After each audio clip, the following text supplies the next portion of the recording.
তাগুতকে অস্বীকার করা ঈমান আনার পূর্ব শর্ত। اللهم انفعنا بما علمتنا وعلمنا ما ينفعنا وزدنا علما اللهم إنا نعوذ بك من علم لا ينفع ومن قلب لا يخشع ومن نفس لا تشبع ومن دعوة لا يستجاب لها اللهم آت نفوسنا تقواها وزكها أنت خير من زكاها أنت ولينا ومولاها يا حي يا قيوم برحمتك نستغيث أصلح لنا شأننا كله ولا تكلنا إلى أنفسنا طرفة عين سبحانك لا علم لنا إلا ما علمتنا إنك أنت العليم الحكيم الحمد لله আল্লাহ তাবারক ওয়া তাআলার অনেক প্রশংসা, অনেক শুকরিয়া, যিনি আমাদের হিদায়াতের জন্য কোরআনুল কারীম নাজিল করেছেন। কোরআনুল কারীমকে সকল প্রকার বক্রতা মুক্ত রেখেছেন। কোরআনুল কারীমে সকল প্রকার বাতিলের অনুপ্রবেশের দ্বারকে রুদ্ধ করে দিয়েছেন। যিনি কোরআন পড়া, কোরআন বোঝা, কোরআন অনুযায়ী জীবন যাপন করাকে সহজ সাবলীল করেছেন, সে আল্লাহর প্রশংসা, যিনি আমাদেরকে কোরআনুল কারীমের এ তালিমি মজলিসে অংশগ্রহণ করার তৌফিক দান করেছেন। আলহামদুলিল্লাহ। সালাতু সালাম আমাদের প্রিয় নবী মুহাম্মদুর রাসূলুল্লাহ সাল্লাল্লাহু আলাইহি ওয়া আলিহি ওয়াসাল্লামের প্রতি।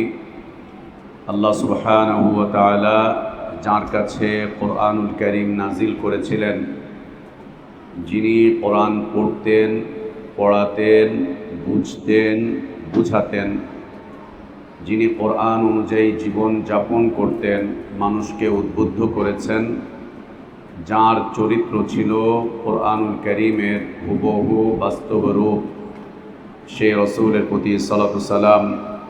আল্লাহুম্মা সাল্লি আলা মুহাম্মদ ওয়া আলা আলি মুহাম্মদ কামা সাল্লাইতা আলা ইব্রাহিম ওয়া আলা আলি ইব্রাহিম ইন্নাকা হামিদুম মাজিদ।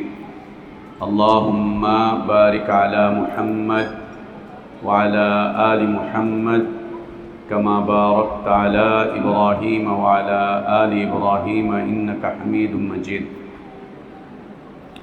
আলহামদুলিল্লাহ, আমরা ইয়াউমুল খামিস বা বৃহস্পতিবারের মাগরিবের পরে এ মুবারক সময়ে কোরআনুল কারীম থেকে অধ্যয়ন করছিলাম।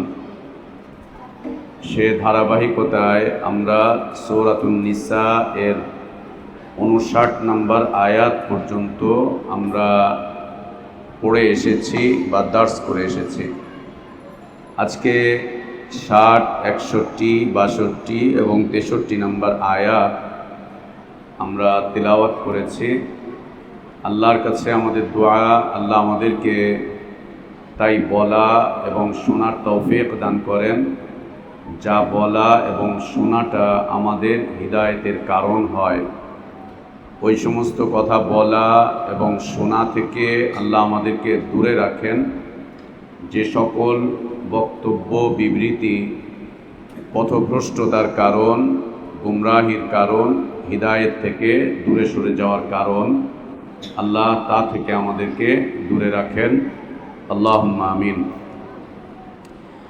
আজকে এই 4টি আয়াত এবং এর পরেরও আয়াত আল্লাহ তাবারক ওয়া তাআলা মুনাফিকিনদের চরিত্র, তাদের কার্যক্রম, তাদের অবস্থান নিয়ে আলোচনা করেছেন।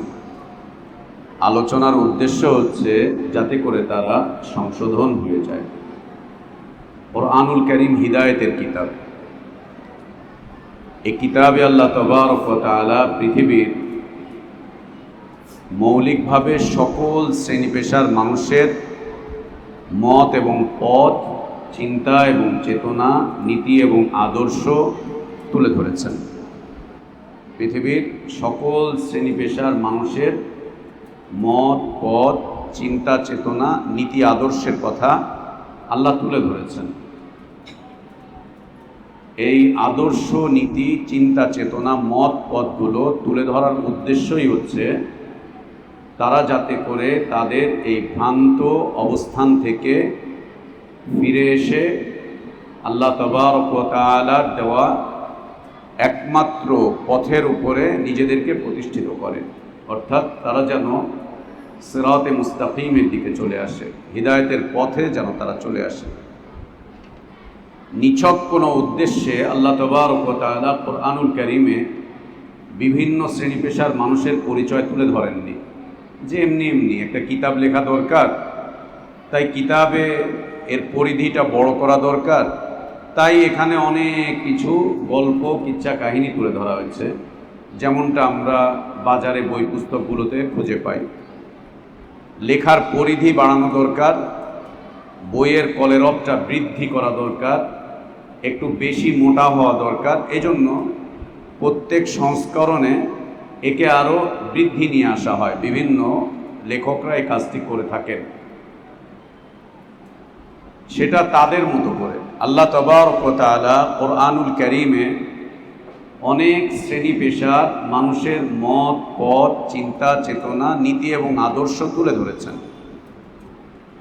তুলে ধরার উদ্দেশ্যই হচ্ছে সকল মত, সকল পথ, সকল চিন্তা, সকল চেতনা, সকল নীতি এবং আদর্শকে পরিহার করে আল্লাহ তাবারক ওয়া তাআলা পৃথিবীর মানুষের জন্য কল্যাণজনক যে নীতি এবং আদর্শ পাঠিয়েছেন তার উপরে যেন মানুষ প্রতিষ্ঠিত হয়।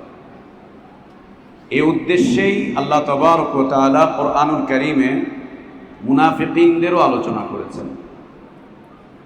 উদ্দেশ্য হচ্ছে তারা যাতে তাদের নিফাকের জীবন থেকে বের হয়ে আসে, তাদের এই অপবিত্র জীবন থেকে যেন তারা বের হয়ে আসে, তারা তাদের এই কূটকৌশলের জীবন থেকে যেন বের হয়ে আসে, তারা যেন পরিশুদ্ধ এক জীবনের দিকে এগিয়ে আসে, আল্লাহর সন্তুষ্টির এক জীবনের দিকে যেন তারা এগিয়ে আসে, তারা যেন পরিশুদ্ধ হয়, তারা যেন সংস্কার হয়, তারা যেন জীবনে পবিত্রতা নিয়ে আসে, এ উদ্দেশ্যে।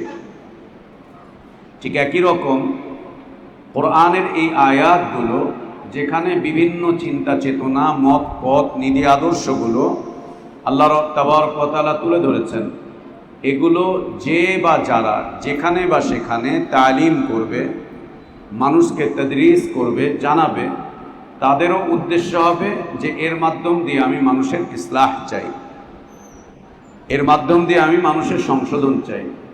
আর মানুষের সংশোধন চাইতে গেলে আল্লাহ তাবারক ওয়া তাআলার বিধান হচ্ছে আগে নিজে সংশোধন হও, তারপরে অন্যের সংশোধন কামনা করো। আগে নিজের সংশোধন হও, নিজেকে আগে পবিত্র করো, নিজেকে আগে পরিশুদ্ধ করো। নিজেকে ভুলে গিয়ে অন্যের জন্য না, এটা ইসলামের নীতি না, এটা ইসলামের নীতি না যে তুমি নিজেকে ভুলে গিয়েছ আর অন্যদেরকে আদেশ করছো তারা যেন সংশোধন হয়। আল্লাহ বলছেন আতামুরুনা আন-নাসা বিল বিররি ওয়া তানসাউনা আনফুসাকুম ওয়া আনতুম তাতলুনাল কিতাবা আফালা তাআকিলুন। আল্লাহর কিতাব তেলাওয়াত করো, মানুষকে সৎ কাজের আদেশ করো, আর নিজে সৎ কাজ থেকে দূরে থাকো। আল্লাহর কিতাব পড়ে বোঝো না যে আল্লাহর কিতাব তোমাকে কি বলছেন? আল্লাহর কিতাব পড়ে বোঝো না যে আল্লাহ তোমার জন্য কি চাচ্ছেন? আল্লাহর কিতাব পড়ে বোঝো না যে আল্লাহ এই কিতাব কেন নাজিল করেছেন? আফালা তাআকিলুন, বোঝো না তোমরা কি উদ্দেশ্যে আল্লাহ কিতাব নাজিল করেছেন? এটি বোঝো না, কেন পড়ছো? বোঝো না তুমি? তার অর্থ হচ্ছে মানুষকে ইসলাহ করার আগে নিজে ইসলাহ হও, মানুষকে সংশোধন করার আগে নিজে সংশোধন হও। আর যে বা যারা কোরআনের তালিম করবে, তাদরিস করবে, দার্স করবে, তাদের উদ্দেশ্য হচ্ছে মানুষের ইসলাহ, অন্য কোনো উদ্দেশ্যে কোরআনের তালিম বৈধ নয়। মানুষের সংশোধনের উদ্দেশ্যে কোরআনের তালিম, অন্য কোনো উদ্দেশ্য নয়। কাউকে হেয় করা, কাউকে ছোট করা, কাউকে খাটো করা, কারো কোমর ভেঙে দেওয়া, কারো নিন্দা করা, না, এই উদ্দেশ্য নয়। উদ্দেশ্য হচ্ছে ইসলাহ। আর ইসলাহি আলোচনাগুলো কারো না কারো মতের বিপরীতে যাবেই, কারো না কারো পথের বিপরীতে যাবেই, কারো না কারো চিন্তার বিপরীতে যাবেই, কারো না কারো চেতনার বিপরীতে যাবেই, কারো না কারো নীতির বিপরীতে যাবেই, কারো না কারো আদর্শের বিপরীতে যাবেই। কোরআনুল কারীম আল্লাহ তাবারক ওয়া তাআলা যে আঙ্গিকে বর্ণনা করেছেন, পৃথিবীর কারো না কারো বিপরীতে যাচ্ছেই, তাদের চিন্তার বিপরীতে, তাদের চেতনার বিপরীতে। কোরআন যে বর্ণনা করেছে মুশরিকিনদের চিন্তার বিপরীতে যাচ্ছে না? মুশরিকিনদের চিন্তার বিপরীতে যাচ্ছে না? যাচ্ছে, যাচ্ছে। আহলে কিতাবদের চিন্তার বিপরীতে যাচ্ছে না? ইহুদিদের বিপরীতে যাচ্ছে না? নাসারাদের বিপরীতে যাচ্ছে না? মুনাফিকিনদের বিপরীতে যাচ্ছে না? যাচ্ছে। যেহেতু আল্লাহ নাজিলই করেছেন এভাবে, কারো না কারো চিন্তার বিরোধিতা করেছেন, চেতনার বিরোধিতা করেছেন, নীতির বিরোধিতা করেছেন, আদর্শের বিরোধিতা করেছেন, এভাবে করে বিরোধিতা চলতেই থাকবে। এবং কোরআনুল কারীমের একটা বিশেষ বৈশিষ্ট্য হচ্ছে কোরআন সর্বধর্মীয় কিতাব না। কোরআন সর্বধর্মীয় কিতাব না। এবং কোরআন পড়ে কেউ জ্ঞান অর্জন করে বলতে পারবে না যে আমি সকল ধর্মের উপদেষ্টা। সব ধর্মের উপদেষ্টা একজন মুসলিম হতে পারে না। একজন মুসলিম সর্বধর্মীয় উপদেষ্টা হতে পারে না। সব ধর্মের প্রধান সে হতে পারে না।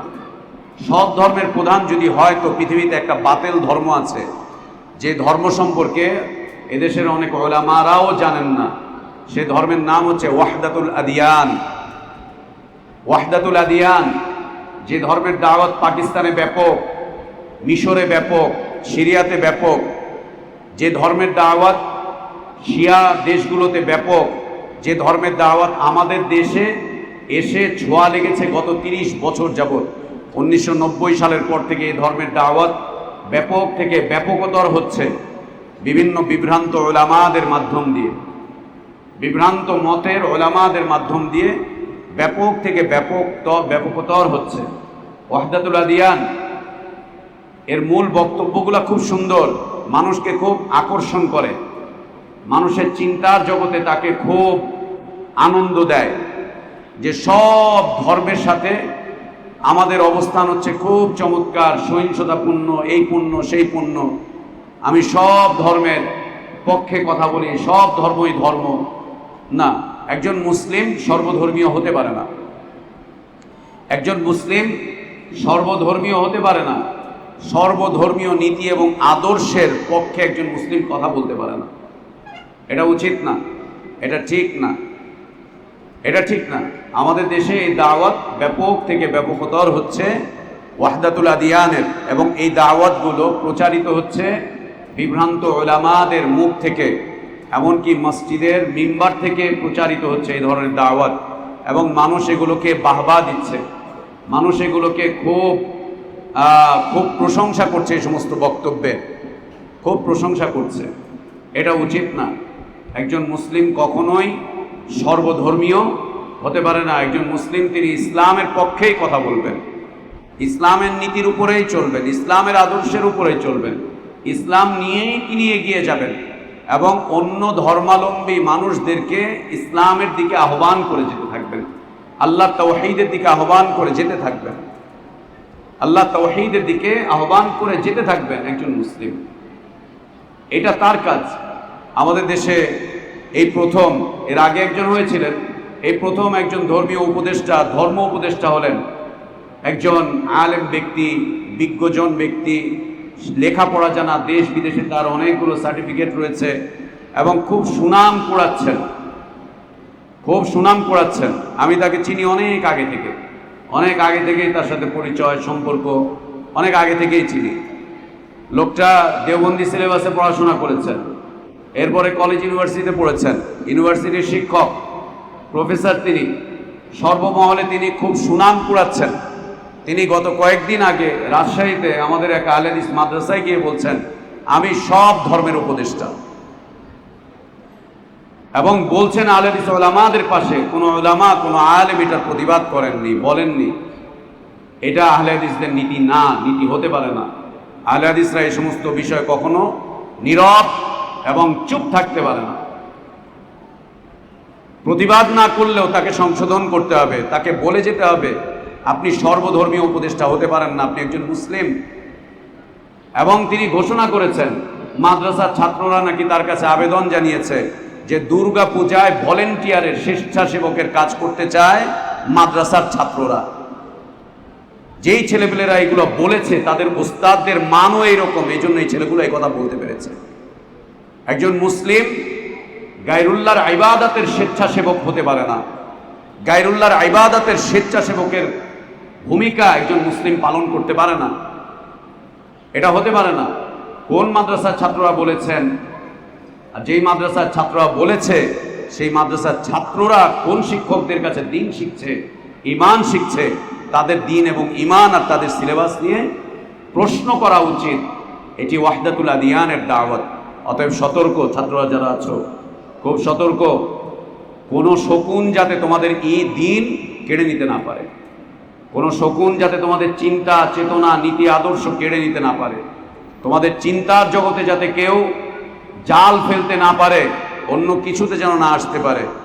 দুনিয়াতে একাই থাকো, একাই চলো, একক অবস্থান নিয়ে এগিয়ে যেতে থাকো।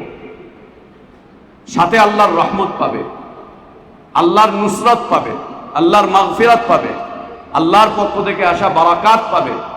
যদি কারোর সাথে মিশতে হয় তো দিন তোমার কাছে আদর্শ, ইসলাম তোমার কাছে নীতি, কোরআন তোমার গাইড, রসুলের সুন্নাহ হচ্ছে তোমার হুজ্জাত। এ নিয়ে তুমি আগাতে চেষ্টা করো, এর বাইরে না। সস্তা বাহবা পেতে গিয়ে নিজের দিন, নিজের ঈমান, নিজের আখলাক, নিজের চেতনা, নিজের নীতি, নিজের আদর্শকে জলাঞ্জলি দেওয়া কোনো মুসলিমের উচিত নয়। কোনো মুসলিমের জন্য এটা উচিত নয়, একদম উচিত নয়। কোরআন তাহলে কি পড়ছে এরা? কোরআনের তাফসীর তাহলে এরা কি জানছে? দ্বীনের আলোচনা তাহলে ওরা কি করছে?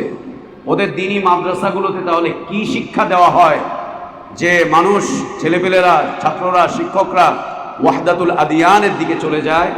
সব ধর্ম এক, সব ধর্ম এক, সব ধর্ম একসাথেই পালন করা যাবে। এই গোষ্ঠী বেশ অনেক দিন আগে আবেদন করেছিল যে বাংলাদেশে যে জাতীয় মসজিদ আছে বাইতুল মুকাররম, এই বাইতুল মুকাররম মসজিদকে সব ধর্মের মানুষের উপাসনার জন্য খুলে দেওয়া হোক, উন্মুক্ত করে দেওয়া হোক। এই মসজিদকে সব ধর্মের মানুষের জন্য উন্মুক্ত করে দেওয়া হোক। কেন? এইটা বাংলাদেশের জাতীয় সম্পদ, আর বাংলাদেশে সব ধর্মের মানুষ আছে। অতএব সব ধর্মের মানুষই ওখানে ইবাদত করতে যেতে পারে, সব ধর্মের মানুষ যেন ওইখানে প্রার্থনা করতে যেতে পারে, সব ধর্মের মানুষই যেন ওইখানে যায়। এবং বলতে গিয়ে তারা বলেছে যে এইটা যদি সব ধর্মের মানুষের জন্য উন্মুক্ত করে দেওয়া হয় তাহলে অন্যান্য ধর্মের যে উপাসনালয়গুলো আছে সেগুলোও মুসলিমদের জন্য উন্মুক্ত করে দেওয়া হবে। এতে করে তারা বলেছে মুসলিম আর অমুসলিমদের মাঝে যে ভুল বুঝাবুঝি আছে, ধর্মীয় যে বিভেদ আছে, এই বিভেদগুলো মিটে যাবে, পরস্পরের সৌহার্দ্যপূর্ণ অবস্থা বিরাজ করবে। এগুলো তাদের দাবি, এবং এই দাবি তারা বেশ কয়েক বছর যাবৎ করে আসছে। এই দাবির সপক্ষে তারা কিছু মৌলবীকেও ভাড়া করেছে। সেই মৌলবীগুলো তাদের সার্বজনীন প্রার্থনা সভায় প্রধান অতিথির, বিশেষ অতিথির ভূমিকা পালন করেছে। এদের দাবির সপক্ষে এরা বছরে একবার সার্বজনীন প্রার্থনা সভা, একসাথে সব ধর্মের গুরুরা বসে আল্লাহর ইবাদত করে, আল্লাহর ইবাদত করে। এ দিয়ে তারা এই প্রচেষ্টা অব্যাহত রাখছে। অতএব সাবধান, কারো কথায় বিভ্রান্ত না হওয়া, কারো বক্তব্যকে বাহবা দিতে না যাওয়া, এবং এভাবে করে নিজের দ্বীন ঈমানকে কারো কাছে বিক্রি করে না দেওয়া। কোরআন আমাদেরকে আমাদের চিন্তা, আমাদের চেতনা, আমাদের নীতি, আমাদের আদর্শ, আমাদের জীবনযাপনের গতি, পথ পদ্ধতি কোরআন খুলে খুলে বর্ণনা করছে। এবং আল্লাহ তাবারক ওয়া তাআলা কোরআনুল কারীমে যত মতবাদের আলোচনা করেছেন, উদ্দেশ্য একটাই, তারা যাতে সংশোধন হয়, তারা যাতে ফিরে আসে আল্লাহর পথে। এবং কোরআনুল কারীমে তালিমের উদ্দেশ্য এটাই, ইন উরিদু ইল্লাল ইসলাহা মাসতাতাতু ওয়া মা তৌফিকি ইল্লা বিল্লাহ আলাইহি তাওয়াক্কালতু ওয়া ইলাইহি উনীব। আল্লাহ যেন আমাদেরকে আল্লাহর দ্বীনের উপরে অটল অবিচল থাকার তৌফিক দান করেন। যত বিচ্ছিন্ন এবং বাতিল মতবাদ আছে এগুলো থেকে আল্লাহ যেন আমাদেরকে সতর্ক থাকার তৌফিক দান করেন। আমরা যেন সতর্কতার সাথে আমাদের দ্বীন, ঈমান, আমাদের আকীদা, আমাদের মানহাজ যা সালাফে সালেহীনগণ লালন করেছিলেন তার উপরে যেন আমরা মজবুতির সাথে দুনিয়াতে অটল অবিচল থাকতে পারি। কোনো বাতিল যাতে আমাদের ঈমান কেড়ে নিতে না পারে সেই পরিমাণ তৌফিক আল্লাহ আমাদেরকে দান করেন, আমিন। আল্লাহ তাবারক ওয়া তাআলা মুনাফিকিনদের চরিত্রের আলোচনা করছেন। আল্লাহ বলছেন, আলাম তারা ইলাল্লাযীনা ইয়াজউমুনা আন্নাহুম আমানু বিমা উনজিলা ইলাইক ওয়া মা উনজিলা মিন ক্বাবলিক ইউরিদুনা আন ইয়াতাহাকামু ইলাত তাগুত ওয়া ক্বাদ উমিরু আন ইয়াকফুরু বিহি ওয়া ইউরিদু আশ-শাইতানু আন ইউদিল্লাহুম দালালান বাঈদা। একটি চরিত্র একদল ঈমানদারদের, যারা ঘোষণা করে আল্লাহর নবীর প্রতি যা নাজিল হয়েছে আমরা তা বিশ্বাস করি, অর্থাৎ আমরা ওয়াহিতে বিশ্বাসী, তার ব্যাখ্যা আমরা কোরআন এবং সুন্নাতে বিশ্বাসী। আল্লাহ যা নাজিল করেছেন মুহাম্মাদুর রাসূলুল্লাহ সাল্লাল্লাহু আলাইহি ওয়া আলিহি ওয়াসাল্লামের কাছে এবং মুহাম্মাদুর রাসূলুল্লাহ সাল্লাল্লাহু আলাইহি ওয়াসাল্লামের আগে আল্লাহ যা নাজিল করেছিলেন, তাওরাত, জাবুর, ইনজিল, সুহুফে ইব্রাহিম, সুহুফে মূসা এবং নাম না জানা আরো যত কিতাব আল্লাহ নাজিল করেছিলেন, প্রত্যেকটা কিতাবের প্রতি আমরা বিশ্বাস রাখি, ঈমান রাখি। কিতাবের প্রতি ঈমানের এটি একটি উসুল। কেউ এই কথা বলতে পারবে না যে আমরা কোরআন বিশ্বাস করি, তাওরাত বিশ্বাস করি না, তাহলে কোরআনের প্রতি তার ঈমান বিশুদ্ধ হবে না, যা আমরা আহলে সুন্নাহ ওয়াল জামাতের আকীদায় আলোচনা করেছিলাম। আমরা তাওরাত বিশ্বাস করি না, কোরআন বিশ্বাস করি। আমরা ইনজিল বিশ্বাস করি না, কোরআন বিশ্বাস করি। আমরা জাবুর বিশ্বাস করি না, কোরআন বিশ্বাস করি। এই কথা একজন মুমিনের বক্তব্য হতে পারে না, বরং একজন মুমিন ব্যক্তি সে কোরআন এবং অতীতের যত কিতাব আছে সকল কিতাবের প্রতি সমভাবে বিশ্বাস স্থাপন করবে, সমভাবে বিশ্বাস স্থাপন করবে। এই বিশ্বাসের সাথে সাথে সে এ বিশ্বাসও রাখবে অতীতের কিতাবগুলোকে আল্লাহ রহিত করে দিয়েছেন, মানসুখ করে দিয়েছেন, ওইগুলোর উপরে আমলকে আল্লাহ নিষেধ করে দিয়েছেন। ওই কিতাবগুলো আল্লাহ তাবারক ওয়া তাআলা আমলযোগ্য নয়, ওই কিতাবের থেকে আল্লাহ তাবারক ওয়া তাআলা তার হুকুম আহকামগুলোকে উঠিয়ে নিয়েছেন। ওইগুলোর প্রতি আমরা ঈমান রাখি যে ওগুলো আল্লাহই নাজিল করেছিলেন, কিন্তু ওই কিতাবের হুকুম আহকামগুলোকে আল্লাহ রহিত করে দিয়েছেন। ওই কিতাবের প্রতি ঈমান থাকবে, কিন্তু ওই কিতাবের শরীয়ত এখন আর আমাদের জন্য গ্রহণযোগ্য নয়, আমাদের জন্য প্রযোজ্য নয়। আমরা সেই কিতাবের উপরে ঈমান আনতে পারবো, ঈমান আনতে হবে। ঈমান না আনলে কোরআনের প্রতি আমাদের ঈমান বিশুদ্ধ হবে না, কিন্তু ওই কিতাব অনুযায়ী আমরা জীবনযাপন করতে পারবো না, তাওরাত অনুযায়ী জীবনযাপন করতে পারবো না, জাবুর আর ইনজিল অনুযায়ী আমরা জীবনযাপন করতে পারবো না। যদিও সেগুলো আল্লাহরই কিতাব ছিল, কিন্তু আল্লাহ সেগুলোকে মানসুখ করে দিয়েছেন। মানসুখ করে আল্লাহ তাবারক ওয়া তাআলা কোরআনুল কারীম নাজিল করেছেন। তো ঈমানের ঘোষণা দিতে গিয়ে তারা ঘোষণা দেয়, আল্লাযীনা ইয়াজউমুনা আন্নাহুম আমানু বিমা উনজিলা ইলাইক ওয়া মা উনজিলা মিন ক্বাবলিক। হে নবী, এই শ্রেণীর মানুষকে তুমি কি দেখছো না? এই শ্রেণীর মানুষগুলোর পরিচয় কি তুমি লাভ করছো না? এই শ্রেণীর মানুষগুলোকে কি তুমি চেনো না? নবীকে আল্লাহ বলছেন, তুমি কি এই শ্রেণীর মানুষগুলোকে চেনো না, এদেরকে জানো না? এই একটা শ্রেণী রয়েছে যারা স্বীকৃতি দেয় আন্নাহুম আমানু বিমা উনজিলা ইলাইক, তারা ঈমান এনেছে তোমার প্রতি যা যা নাজিল হচ্ছে সব বিষয়ের উপরে, কোরআনের উপরে এবং সুন্নাহর উপরে। কোরআন এবং সুন্নাহ উভয়ের উপরে সমভাবে তারা ঈমানের স্বীকৃতি দিচ্ছে, সমভাবে। এমন না যে কোরআনকে স্বীকৃতি দিচ্ছে, রাসূল সাল্লাল্লাহু আলাইহি ওয়াসাল্লামের সুন্নাহকে অস্বীকার করছে। বিষয়টা এরকম না। ঈমান আনছে, ঈমানের ঘোষণা করছে, বিমা উনজিলা ইলাইক, যা নাজিল হয়েছে তোমার কাছে। এখন রাসূল সাল্লাল্লাহু আলাইহি ওয়াসাল্লামের উপর কি কি নাজিল হয়েছে? কোরআন এবং সুন্নাহ। এই উভয়ের প্রতি তারা স্বীকৃতি দিচ্ছে। আর কি স্বীকৃতি দিচ্ছে? ওমা উনজিলা মিন ক্বাবলিক, তোমার আগে যা নাজিল হয়েছিল সেগুলোর প্রতি ইজমালিভাবে তারা সাক্ষ্য দিচ্ছে যে হ্যাঁ, ওগুলোও আল্লাহরই কিতাব ছিল। এই সাক্ষ্যদাতা গোষ্ঠী একটা শ্রেণী, এরা জীবন যাপনের ক্ষেত্রে যখন কোথাও গিয়ে ঠেকে যায়, যখন তাদের মতের কোনো অমিল দেখা দেয়, যখন তাদের কোনো সমস্যা দেখা দেয়, যখন তারা কোনো ফৌজদারি আইনে পড়ে, অর্থ বিষয়ক কোনো আইনে যারা যখন পড়ে যায়, সামাজিক কোনো বিশৃঙ্খলার ক্ষেত্রে যখন কোনো আইন কানুন বিধানের সম্মুখীন তারা হয়ে যায়, পরিবারে একটা বিশৃঙ্খলা দেখা দিয়েছে, এখন এখানে আইন প্রয়োগ হবে। সমাজে কোনো বিশৃঙ্খলা দেখা দিয়েছে, এখন এখানে আইন প্রয়োগ হবে। গোষ্ঠীতে কোনো সমস্যা দেখা দিয়েছে, এখন এখানে আইন প্রয়োগ হবে। ব্যবসা বাণিজ্য করতে গিয়ে কোনো ঝামেলা দেখা দিয়েছে, এখন এখানে আইন প্রয়োগ হবে। রাষ্ট্রে কোনো গোলযোগ দেখা দিয়েছে, এখন এখানে আইন প্রয়োগ হবে। এখন যেখানেই আইন প্রয়োগের বিষয়টা চলে আসে, যেখানেই আইন প্রয়োগের বিষয়টা চলে আসে, আইনের বিষয়টা যখনই তাদের সামনে চলে আসে, তখন তারা আর আল্লাহর কিতাব থেকে, রসুলের সুন্নাহ থেকে, আল্লাহর পক্ষ থেকে নাজিলকৃত ওয়াহি থেকে তারা সমাধান নিতে চায় না। তারা সমাধানের জন্য চলে যায় মানব রচিত আইনের দিকে। সমাধানের জন্য তারা চলে যায় মানব রচিত আইনের দিকে, মানব রচিত আইনের দিকে। ওইখান থেকে তারা সমাধান নেবে। পরিবারে গোলযোগ, ও সমাধান নেবে কোরআন সুন্নাহর বিপরীতমুখী কোনো আইন থেকে।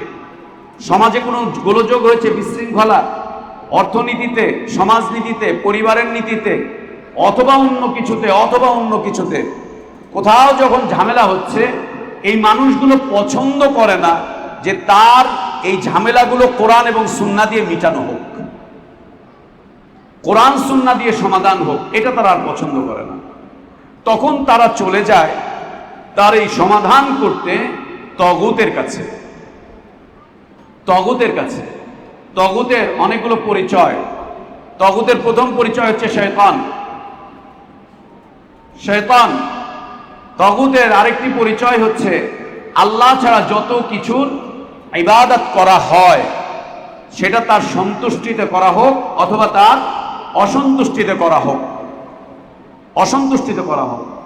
তগুতের আরেকটি পরিচয় হচ্ছে গায়রুল্লাহর আইন কানুন বিধান, অর্থাৎ মানব রচিত আইন, মানব রচিত কানুন, মানব রচিত বিধান, যা মানুষের জন্য তৈরি করেছে, সেটা কল্যাণার্থেই করুক আর মানুষের অকল্যাণার্থে করুক। দুনিয়াতে মানুষ যত আইন রচনা করেছে, এই আইন দিয়ে একটা শ্রেণীর কল্যাণ করা হচ্ছে আর একটা শ্রেণীর অকল্যাণ করা হচ্ছে। আল্লাহ তাবারক ওয়া তাআলা যে আইন কানুন বিধান নাজিল করেছেন তা পৃথিবীর সকল মানুষের কল্যাণের জন্য নাজিল করেছেন। কোনো মানুষের অকল্যাণের জন্য আল্লাহর কোনো আইন নয়। চোরের হাত কাটো, এটা সব ধর্মের মানুষের জন্য উপকার। হত্যার বদলে হত্যা, কিসাস, সব ধর্মের মানুষের জন্য উপকার। যে যেরকম আঘাত করেছে হুবহু সেরকম আঘাত দিয়ে তার বিচার, এটা সব ধরনের মানুষের জন্য কল্যাণ। সব ধর্মের মানুষের জন্য এটা কল্যাণ, কোনো ধর্মের মানুষের জন্য অকল্যাণ নয়। সুদ আল্লাহ নাকচ করে দিয়েছেন, এটা পৃথিবীর সকল মানুষের জন্য কল্যাণ। এটা শুধু মুসলিমের জন্য কল্যাণ আর অমুসলিমদের জন্য অকল্যাণ, বিষয়টা এরকম না। সুদ যে নিষিদ্ধ হয়েছে এর কল্যাণ শুধু পৃথিবীর মুসলিমরা পাবে আর অমুসলিমরা এর অকল্যাণ পাবে, বিষয়টা এরকম না।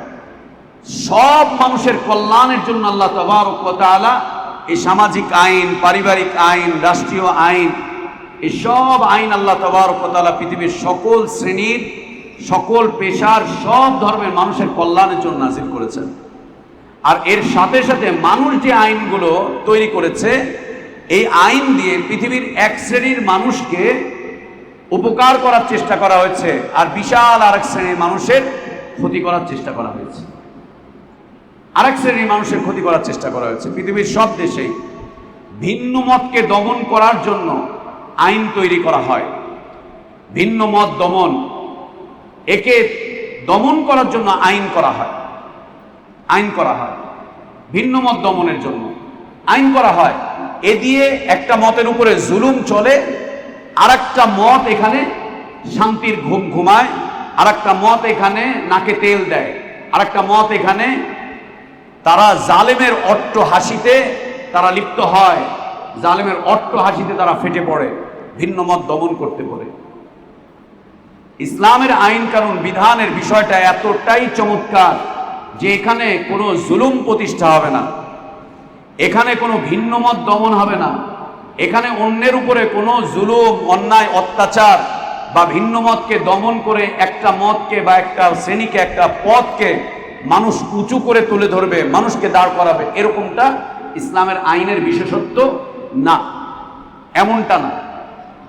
এই জন্য ইসলামের আইনগুলো হচ্ছে একটা কল্যাণজনক আইন, যে আইন পৃথিবীর সকল ধর্মের, সকল মতের, সকল পথের মানুষের কল্যাণের কথা বলে। মুনাফিকদের বিষয়টা এরকম, এরা বলে যে আমরা আল্লাহর আইনের প্রতি ঈমান এনেছি, শ্রদ্ধাশীল, আল্লাহর আইনকে আমরা মানি, আল্লাহর আইনকে আমরা পছন্দ করি, কিন্তু যখনই কোনো আইন কানুন বিধানের মুখোমুখি হয় তখন তারা আল্লাহর আইনকে পিছনে ফেলে গায়রুল্লাহর তৈরি করা আইনের দিকে নিজেদেরকে নিয়ে চলে যায়। এক্ষেত্রে দুইটা অবস্থা।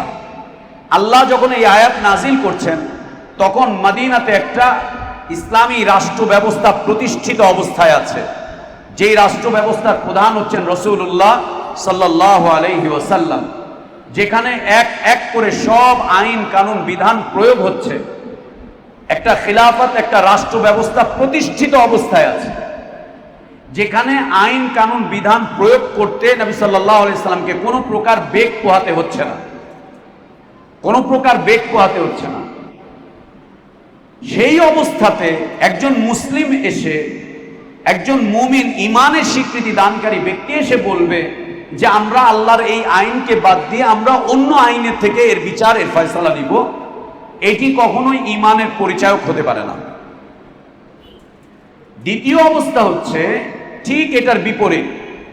যেমন অমুসলিম দেশগুলো, ভারত ধরে নেই আমরা, মিয়ানমার ধরে নেই আমরা, বা পৃথিবীর যে সমস্ত অমুসলিম দেশগুলো আছে, যেই দেশগুলো সংখ্যাগরিষ্ঠতায় অমুসলিম, মুসলিমরা যেখানে একদম সংখ্যালঘু, যেখানে মুসলিমদের জীবনটাই ত্রাহি অবস্থা, জীবন যায় অবস্থা, যেখানে মুসলিমরা ইবাদত করতেই বিভিন্ন ধরনের বাধা বিপত্তির সম্মুখীন, কোরআন সুন্নাহ ফলো করা যেখানে মুসলিমদের জন্য কষ্টকর, সেখানে মুসলিমদের দ্বারা কখনোই সম্ভব না রাষ্ট্রের আইন কানুনকে পরিবর্তন করে দিবে।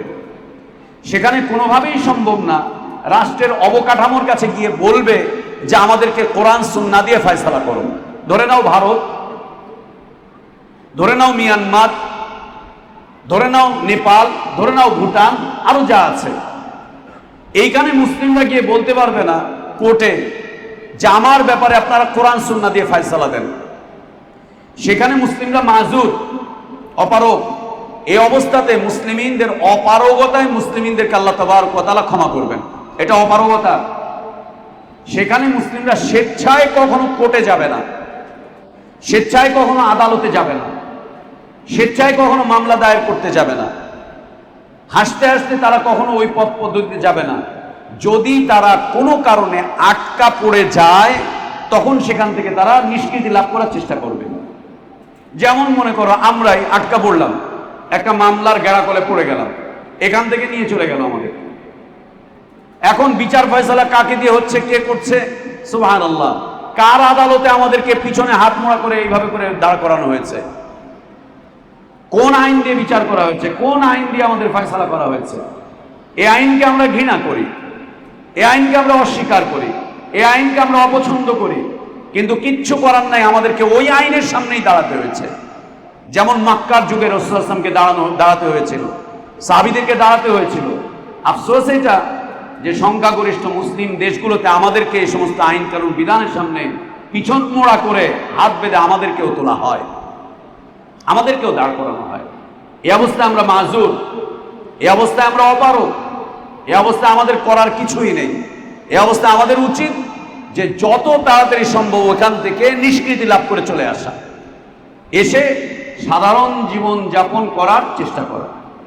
কিন্তু পরিবেশ পরিস্থিতি যদি আল্লাহ তাবারক ওয়া তাআলা মুসলিমিনদের অনুকূলে করে দেন, যেমন মদিনাতে রাসূল সাল্লাল্লাহু আলাইহি ওয়াসাল্লামের অবস্থায় সময় ছিল, আল্লাহ নবী সাল্লাল্লাহু আলাইহি ওয়াসাল্লাম রাষ্ট্রের প্রধান, তিনি প্রধান বিচারক, মদিনার সব শ্রেণী পেশার মানুষগুলো তাকে প্রধান বিচারক হিসেবে মেনে নিয়েছিল, সব শ্রেণী পেশার মানুষগুলো, এবং তিনি তাদের থেকে অঙ্গীকারও নিয়েছিলেন যে এখন থেকে সব আইন কানুন বিধান মুহাম্মদ সাল্লাল্লাহু আলাইহি ওয়াসাল্লামের থেকে নেবেন, তিনি এখানকার প্রধান হবেন। সেইখানে একজন ইয়াহুদি বিপরীতমুখী আইনের দিকে যেতে পারে, একজন নাসারা বিপরীতমুখী আইনের দিকে যেতে পারে। একজন ইয়াহুদি বলতে পারে যে আমি আপনার উপরে যা নাজিল হয়েছে এটা থেকে আমি ফয়সালা চাই না। একজন নাসারা বলতে পারে আমি কোরআন সুন্নাহর ফয়সালা চাই না। কিন্তু একজন আত্মস্বীকৃত মুসলিম, আত্মস্বীকৃত মুমিন, ইমানের ঘোষণা দানকারী ব্যক্তি, সে তার মুখ থেকে এ কথা বলার অধিকার নেই যে আমি নবী সাল্লাল্লাহু আলাইহি ওয়াসাল্লামের থেকে ফয়সালা নিব না। এটা বলার অধিকার তার নেই। একজন আত্মস্বীকৃত মুসলিম, আত্মস্বীকৃত একজন মুমিন একথা বলতে পারে না।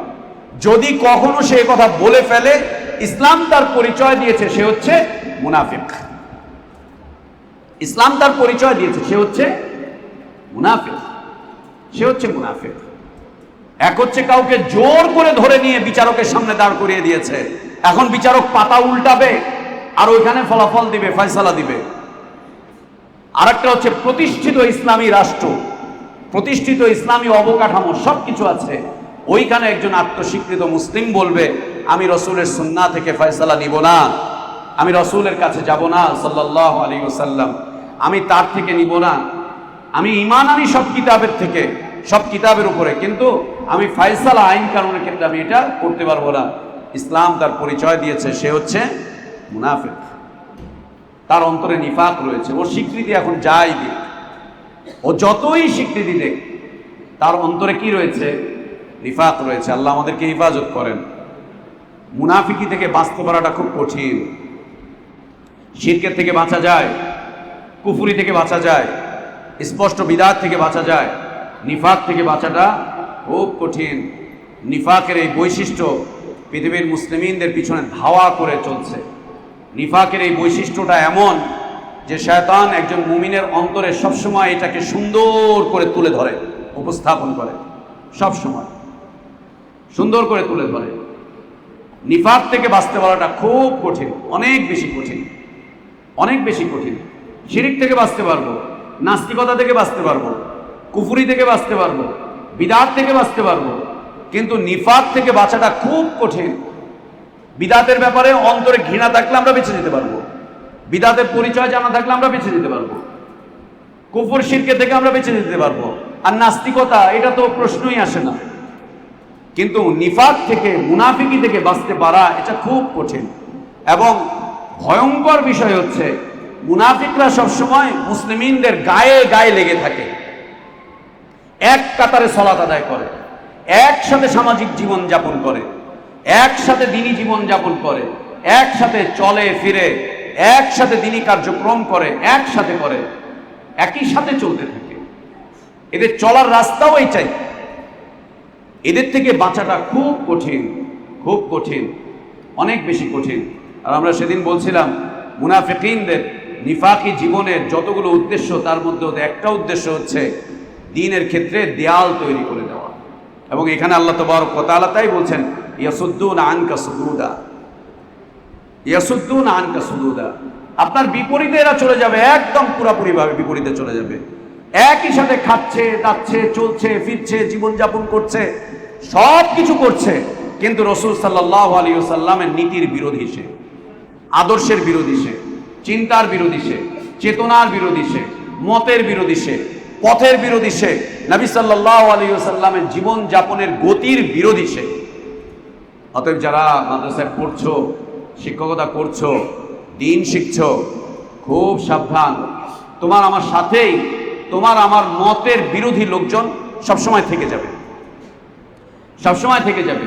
চিহ্নিত করতে হবে যে তোমার আমার সাথের লোকজন যারা এই চিন্তা চেতনার বিরোধিতা করছে, এদের বিরোধিতা কোথায় গিয়ে দাঁড়াচ্ছে। যদি দেখো নীতির বিরোধী, আদর্শের বিরোধী, দাওয়াতের বিরোধী, যদি দেখো তাবলীগের বিরোধী, দিন আরো এগিয়ে যাক, একে ছোট করছে, খাটো করছে, তখন বুঝে নিতে হবে যে এখানে নিফাকের অবস্থান রয়েছে, নিফাকের অবস্থান রয়েছে। ছোটখাটো মতের অমিল, এটা মুনাফিকি না। ছোটখাটো মতের অমিল, এটা মুনাফিকি না। যদি দেখা যায় ইয়াসুদ্দুন আনকা সুদুদা, সেটাই হবে হচ্ছে নিফাক চেনার রাস্তা, নিফাক চেনার রাস্তা। এবং আল্লাহ তাবারক ওয়া তাআলা কোরআনুল কারীমে মুনাফিকিনদের যে বক্তব্য, বিবৃতি, তাদের চাল চলন, উঠা বসা, তাদের যে অবস্থানগুলো বর্ণনা করেছেন, আল্লাহু আকবার, হতভম্ব হয়ে যাওয়ার মতো, হতভম্ব হয়ে যাওয়ার মতো। মক্কার মুশরিকরা নবী সাল্লাল্লাহু আলাইহি ওয়াসাল্লামের উপরে ঢিল পাথর ছুঁড়েছে, ঢিল এবং পাথর ছুঁড়েছে, অন্তরে আঘাত করতে পারেনি, শরীরে আঘাত করেছে। মুনাফিকরা সরাসরি নবী সাল্লাল্লাহু আলাইহি ওয়াসাল্লামের অন্তরে আঘাত করেছে। মা আয়েশা রাদিয়াল্লাহু আনহার উপরে অপবাদ দিয়ে কোথায় আঘাত করেছিল? সরাসরি অন্তরে আঘাত করেছিল। ইমানের সাক্ষ্য দিয়ে ইমানের বিরুদ্ধ পথে চলা, এটা কোথায় আঘাত করা? সরাসরি অন্তরে আঘাত করা। কাফের মুশরিকরা তোমার শরীরে আঘাত করবে, শরীর থেকে রক্ত ঝরাবে, মাথায় আঘাত করবে, অঙ্গ প্রত্যঙ্গ কেটে নিবে। মুনাফিকরা তোমার হৃদয়ে রক্তক্ষরণ করবে, তোমার হৃদয়ে রক্তক্ষরণ করবে। কাফের মুশরিকদের তুমি আক্রমণ ঠেকাতে পারবে, বাহ্যিক আক্রমণ, এরা আক্রমণ করবে বাহ্যিকভাবে। মুনাফিকরা আক্রমণ করবে ঘরোয়াভাবে, ভিতর থেকে, ঘরোয়াভাবে আক্রমণ করবে, ভিতর থেকে আক্রমণ করবে।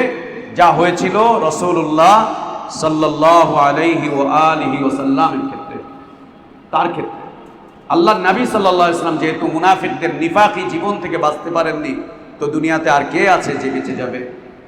আর কে আছে দুনিয়াতে যে বাঁচবে? আল্লাহ বলছেন ইউরিদুন আন ইয়াতাহাকামু ইলা তাগুত, তারা চায় তাদের বিচার ফয়সালাগুলো তাগুতের থেকে নিতে, মানব রচিত আইনের থেকে নিতে, বিধানের থেকে নিতে। একটি প্রসিদ্ধ ঘটনা রয়েছে। একজন আনসারী সাহাবীর সাথে আহলে কিতাবের একজন লোকের সাথে একটা বিষয় নিয়ে দ্বিমত দেখা দিল, একটা বিষয় নিয়ে দ্বিমত দেখা দিল। দ্বিমত দেখা দেওয়ার পরে এই আহলে কিতাবের এই লোক বলল যে আমরা এই বিষয়ের ফয়সালা নিতে চাই, চলো মুহাম্মদ সাল্লাল্লাহু আলাইহি ওয়াসাল্লামের কাছে। মুসলিমকে সে আবেদন করছে, চলো আমরা আল্লাহ রসুলের কাছে যাই, মুহাম্মদ সাল্লাল্লাহু আলাইহি ওয়াসাল্লামের কাছে যাই, চলো মুহাম্মাদের কাছে যাই, তার থেকে ফয়সালা নেই। একজন ইয়াহুদি ব্যক্তি চাচ্ছে মুসলিমের কোর্টে এসে ফয়সালা নিতে, আল্লাহর নবীর থেকে ফয়সালা নিতে। একজন ইয়াহুদি আহলে কিতাবের লোক, সে চাচ্ছে নবী সাল্লাল্লাহু আলাইহি ওয়াসাল্লামের থেকে ফয়সালা নিতে, বিচার দিতে। কেন? ইয়াহুদিরা জানতো যে তাদের আলেম ওলামারা বিচার করতে গিয়ে তারা ইনসাফ করতে পারে না, ন্যায় বিচার করতে পারে না। এবং এটাও জানতো যে তাদের বিচারকরা ঘুষখোর ছিল, পয়সা খেয়ে মামলা এপিট ওপিট করে দিত, পয়সা খেত, পয়সা খেয়ে মামলা এপিট আর ওপিট করে দিত। দোষী ব্যক্তি নির্দোষ হতো আর নির্দোষ ব্যক্তি দোষী হতো, মাজলুম মাজলুমই থেকে যেত, আর জালিম হাসতে হাসতে রায় নিয়ে বের হয়ে চলে আসতো। এটা ছিল আহলে কিতাবের, ইয়াহুদিদের, আহলে কিতাবের লোকজনদের, কাজীদের, আলেমদের চরিত্র। তাই সে এটা দাবি করলো যে এই বিষয়ে ফয়সালা সুন্দর দিতে পারবেন হচ্ছে মুহাম্মদ সাল্লাল্লাহু আলাইহি ওয়াসাল্লাম, চলো যাই। যার সাথে বিরোধ বেঁধেছে মুসলিম, আল্লাহ নবী সাল্লাল্লাহু আলাইহি ওয়াসাল্লামের সাহাবী, সে বলছে যে না, চলো আমরা যাই কাব ইবনে আশরাফের কাছে, কাব ইবনে আশরাফের কাছে, তার থেকে গিয়ে ফয়সালা নিই, ইহুদির থেকে ফয়সালা নিই। এটা সে চাইল। আল্লাহ তাবারক ওয়া তাআলা আয়াত নাযিল করলেন, আলাম তারা ইলাল্লাযীনা ইয়াজউমুনা আন্নাহুম আমানু বিমা উনজিলা ইলাইক ওয়া মা উনজিলা মিন ক্বাবলিক ইউরিদুনা আন ইয়াতাহাকামু ইলা তাগুত, ইউরিদুনা আন ইয়াতাহাকামু ইলা তাগুত। এরা চায় অন্যদের থেকে ফয়সালা নিতে, আল্লাহর নবী সাল্লাল্লাহু আলাইহি ওয়াসাল্লামকে বাদ দিয়ে। ওয়ায়ুরিদু শাইতানু আন ইউদিল্লাহুম ওয়া ক্বাদ উমিরু আন ইয়াকফুরু বিহি, অথচ আদেশ করা হয়েছে তাদেরকে তারা যেন তাগুতকে অস্বীকার করে। তাগুতকে অস্বীকার করা ঈমান আনার পূর্ব শর্ত। ঈমান আনার পূর্ব শর্ত। একজন অমুসলিম ইসলাম কবুল করবে, ঈমানের সাক্ষ্য দিবে। এই ইসলাম কবুল করতে গিয়ে, ঈমানের সাক্ষ্য দিতে গিয়ে তাকে আগে তাগুতকে অস্বীকার করতে হবে। আল্লাহ ছাড়া যত কিছুর ইবাদত করা হয় এগুলোকে সে আগে অস্বীকার করবে, স্বীকৃতি দিবে এগুলো একটাও ইবাদতের যোগ্য নয়, এদের ইবাদত করা যাবে না, এদের কাছে আত্মসমর্পণ করা যাবে না, এদের আইন কানুন বিধানগুলো মানা যাবে না। এই অস্বীকৃতি দান করার পরে তারপরে বলবে আশহাদু আল্লা ইলাহা ইল্লাল্লাহ ওয়া আশহাদু আন্না মুহাম্মাদার রাসূলুল্লাহ। আর এটাই হবে হচ্ছে অমুসলিমদের কাছে ইসলামের দাওয়াতের মাধ্যম। ইসলামের দাওয়াত শুধু এই কথা বলা না, আরে ভাই শুধু লা ইলাহা ইল্লাল্লাহ বলেন না তাহলে আপনি আমার ভাই হয়ে যাবেন, যেটা এখন আমরা করে থাকি। আরে ভাই আপনি মুসলমান হয়ে যান, কি আপনি এগুলো করেন সেগুলো করেন, বুঝ দেওয়া হয়নি, ঈমানের শাহাদার বুঝ দেওয়া হয়নি। আল্লাহ তাবারক ওয়া তাআলা বলছেন ফামান ইয়াকফুর বিত-তাগুত ওয়া ইউমিন বিল্লাহ ফাকাদ ইসতামসাকা বিল উরওয়াতিল উসকা। যেখানে ঈমান আনার, শাহাদা দেওয়ার পূর্ব শর্ত হচ্ছে তাগুতকে অস্বীকার করো অতঃপর ঈমান আনো। কুফর বিত-তাগুত করো অতঃপর ঈমান আনো। আর সেখানে ঈমানের স্বীকৃতি দিয়ে তারা যদি চায় তাগুতের থেকে বিচার নিবে, ফয়সালা নিবে, তাদের অবস্থা কি হতে পারে? আল্লাহ তাবারক ওয়া তাআলা বলেন ওয়া ইউরিদু শাইতানু আন ইউদিল্লাহুম দালালান বাঈদা। শয়তান চায় এদেরকে স্পষ্ট গোমরাহির মধ্যে ফেলে দিতে, সুদূর প্রসারী গোমরাহি, অনেক দূর পর্যন্ত নিয়ে যাবে এদের গোমরাহি। এদেরকে শয়তান চায় দূরবর্তী কোনো গোমরাহির দিকে নিয়ে যেতে, দীর্ঘমেয়াদী গোমরাহির দিকে নিয়ে যেতে চায়। আল্লাহ তাবারক ওয়া তাআলা বলছেন ওয়া ইযা কিলা লাহুম তাআলাউ ইলা মা আনজালাল্লাহু ওয়া ইলার রাসূল।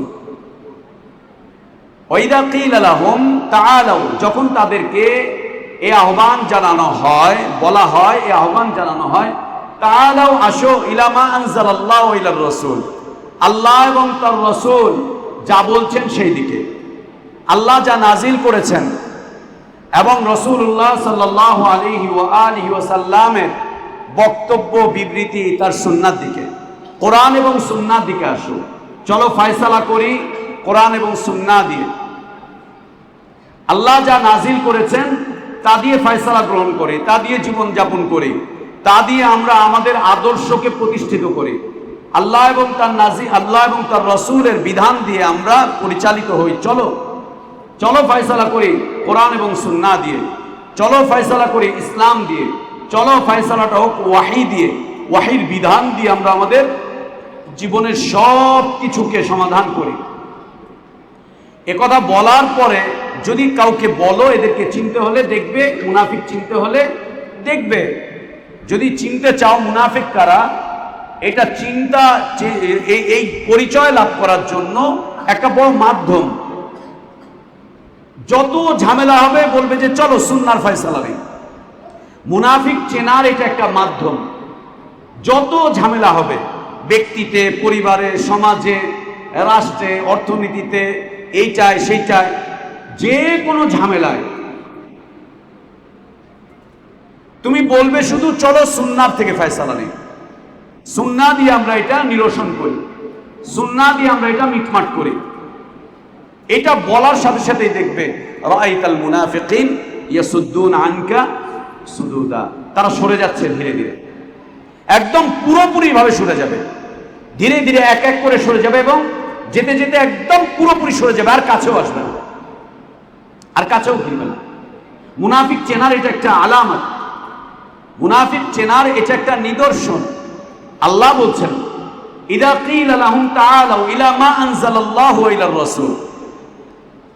মুনাফিক যদি চিনতে চাও তাহলে দেখো, যখন কোথাও কোনো বিবাদ দেখা দেয়, যখন কোথাও কোনো মতানৈক্য দেখা দেয়, যখন কোথাও কোনো ঝামেলা দেখা দেয়, যখন কোথাও কোনো বিচার ফয়সালার প্রয়োজন দেখা দেয়, আইন কানুন প্রয়োগের অবস্থা দেখা দেয়, এই অবস্থা তাদেরকে বলবে চলো আমরা ফয়সালা নিব সুন্নাহ থেকে, দেখি আল্লাহ এবং তার রসুল কি বলেছেন, দেখি আল্লাহ এবং তার রসুল কি বলেছেন।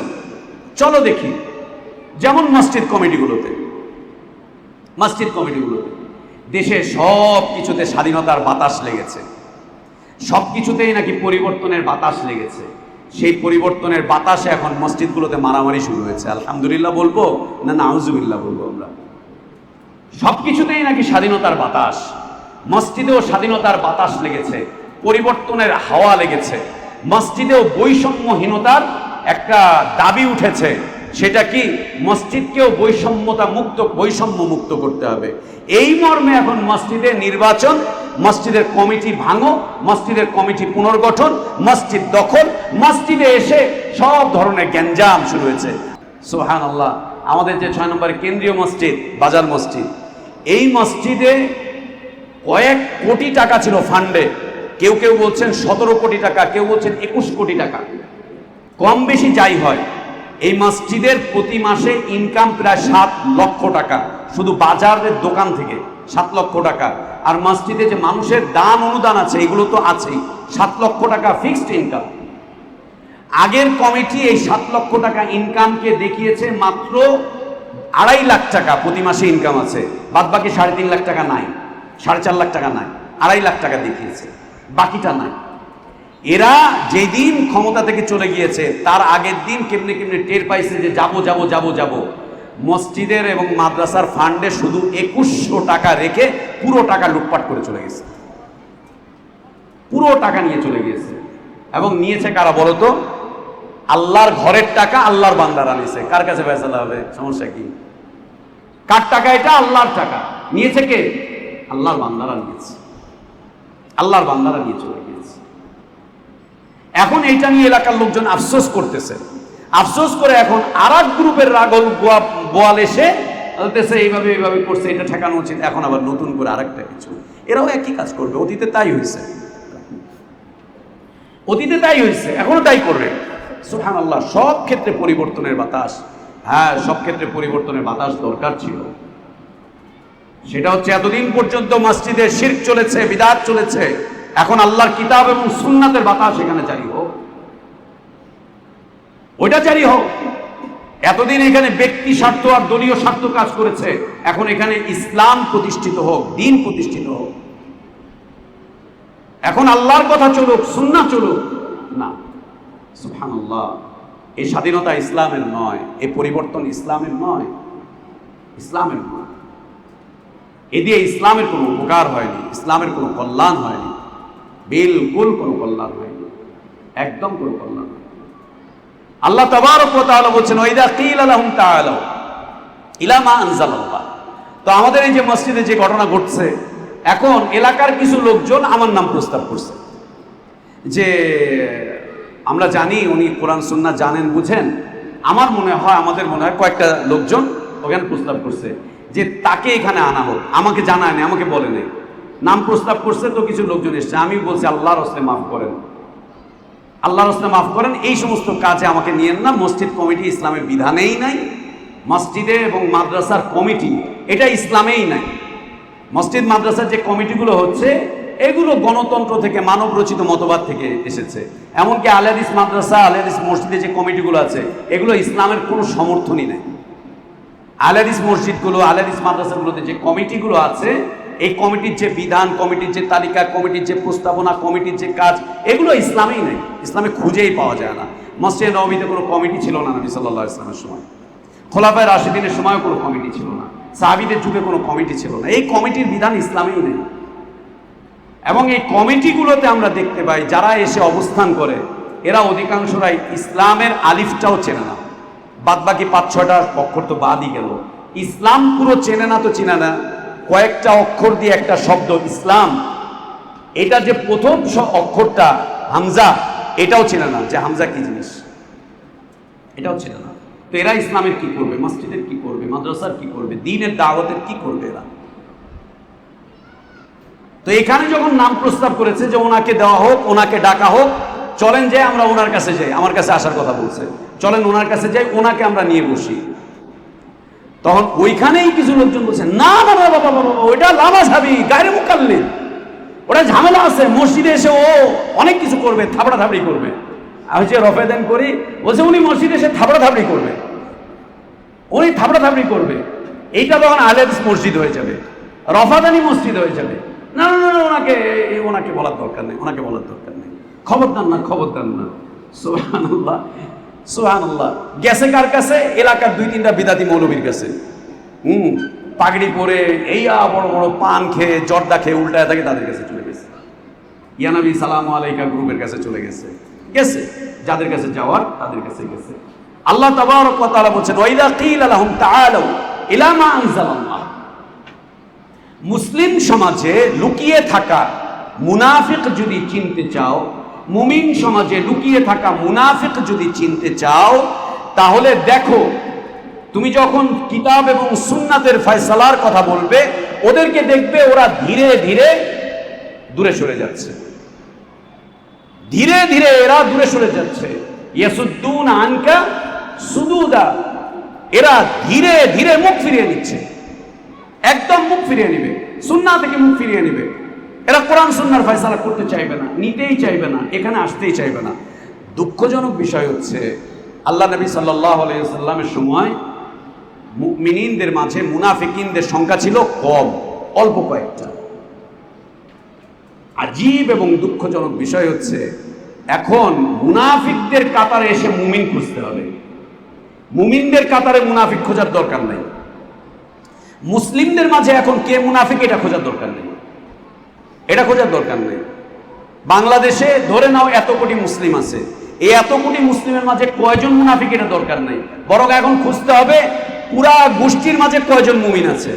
এখন কয়জন মুমিন আছে এটা খুঁজতে চাইলে দেখবা কাদের জবান থেকে বেরোচ্ছে কিতাব এবং সুন্নাতের ফয়সালা চাই, ফয়সালা আর কিছু চাই না। এবং এটা যেন স্লোগান না হয়, এটা যেন তার জীবনের আমল হয়, স্লোগানের বিষয় না, এটা যেন আমলি বিষয়ে এসে দাঁড়ায়, আমলি বিষয়ে যেন এসে দাঁড়ায়। এর যেন স্লোগানের বিষয় না হয় যে আমরা কিতাব এবং সুন্নাতের ফয়সালা চাই, এই চাই, ওই চাই, সেই চাই। এটা যেন স্লোগানের বিষয় না হয়, এটা যেন আমলের বিষয় হয়, আমলি ভাবে যেন তারা কিতাব এবং সুন্নাত মেনে চলে। সাহাবীদের যুগে সাহাবীরা মুনাফিক খুঁজতেন। ভাই মুনাফিকের নাম কি? আল্লাহ নবী সাল্লাল্লাহু আলাইহি ওয়াসাল্লাম কয়জন মুনাফিকের নাম বলছেন, ওই তালিকায় কার কার নাম আছে। আর এখন খুঁজতে হবে হচ্ছে সারা দেশে মুমিনের তালিকা, কয়জন আছে মুমিন যারা তাদের জান মাল সবকিছু দিয়ে সুন্নাহ বাস্তবায়ন করতে চায়, সুন্নাহ মেনে চলতে চায়, সব কিছুতে, ঘরে বাইরে, রাতে দিনে, ব্যবসায় বাণিজ্যে, বিয়েতে শাদিতে, আরামে আয়েশে, সফরে, তারপরে হচ্ছে তার সফরে, তারপরে হচ্ছে মুকিম অবস্থায়, সর্ব অবস্থায় এরা কারা আছে যারা ইমানের উপরে চলতে চায়, ইমানের উপরে চলতে চায়। তো আল্লাহ তাবারক ওয়া তাআলা বিধান দিয়েছেন মুনাফিক চেনার, যে সুন্নাহ থেকে কে মুখ ফিরিয়ে নিয়ে যাচ্ছে, সুন্নাহর মজলিস থেকে কে মুখ সরিয়ে নিয়ে চলে যাচ্ছে, সুন্নাহ বিমুখ কে বক্তব্য করছে, সুন্নাহর কে বিরোধিতা করছে। মুনাফিকদের জীবনের এটা একটা বড় বৈশিষ্ট্য। তারা কিসের বিরোধী হবে? সুন্নাহর বিরোধী হবে, সুন্নাহর বিরুদ্ধাচারণ করবে। কারণ আমাদের দেশে খুঁজে দেখো, যারা ইসলামের হেফাজত করতেছে ওরা সুন্নাহর বিরুদ্ধে সবচাইতে বড় কণ্ঠস্বর, হেফাজতে ইসলাম।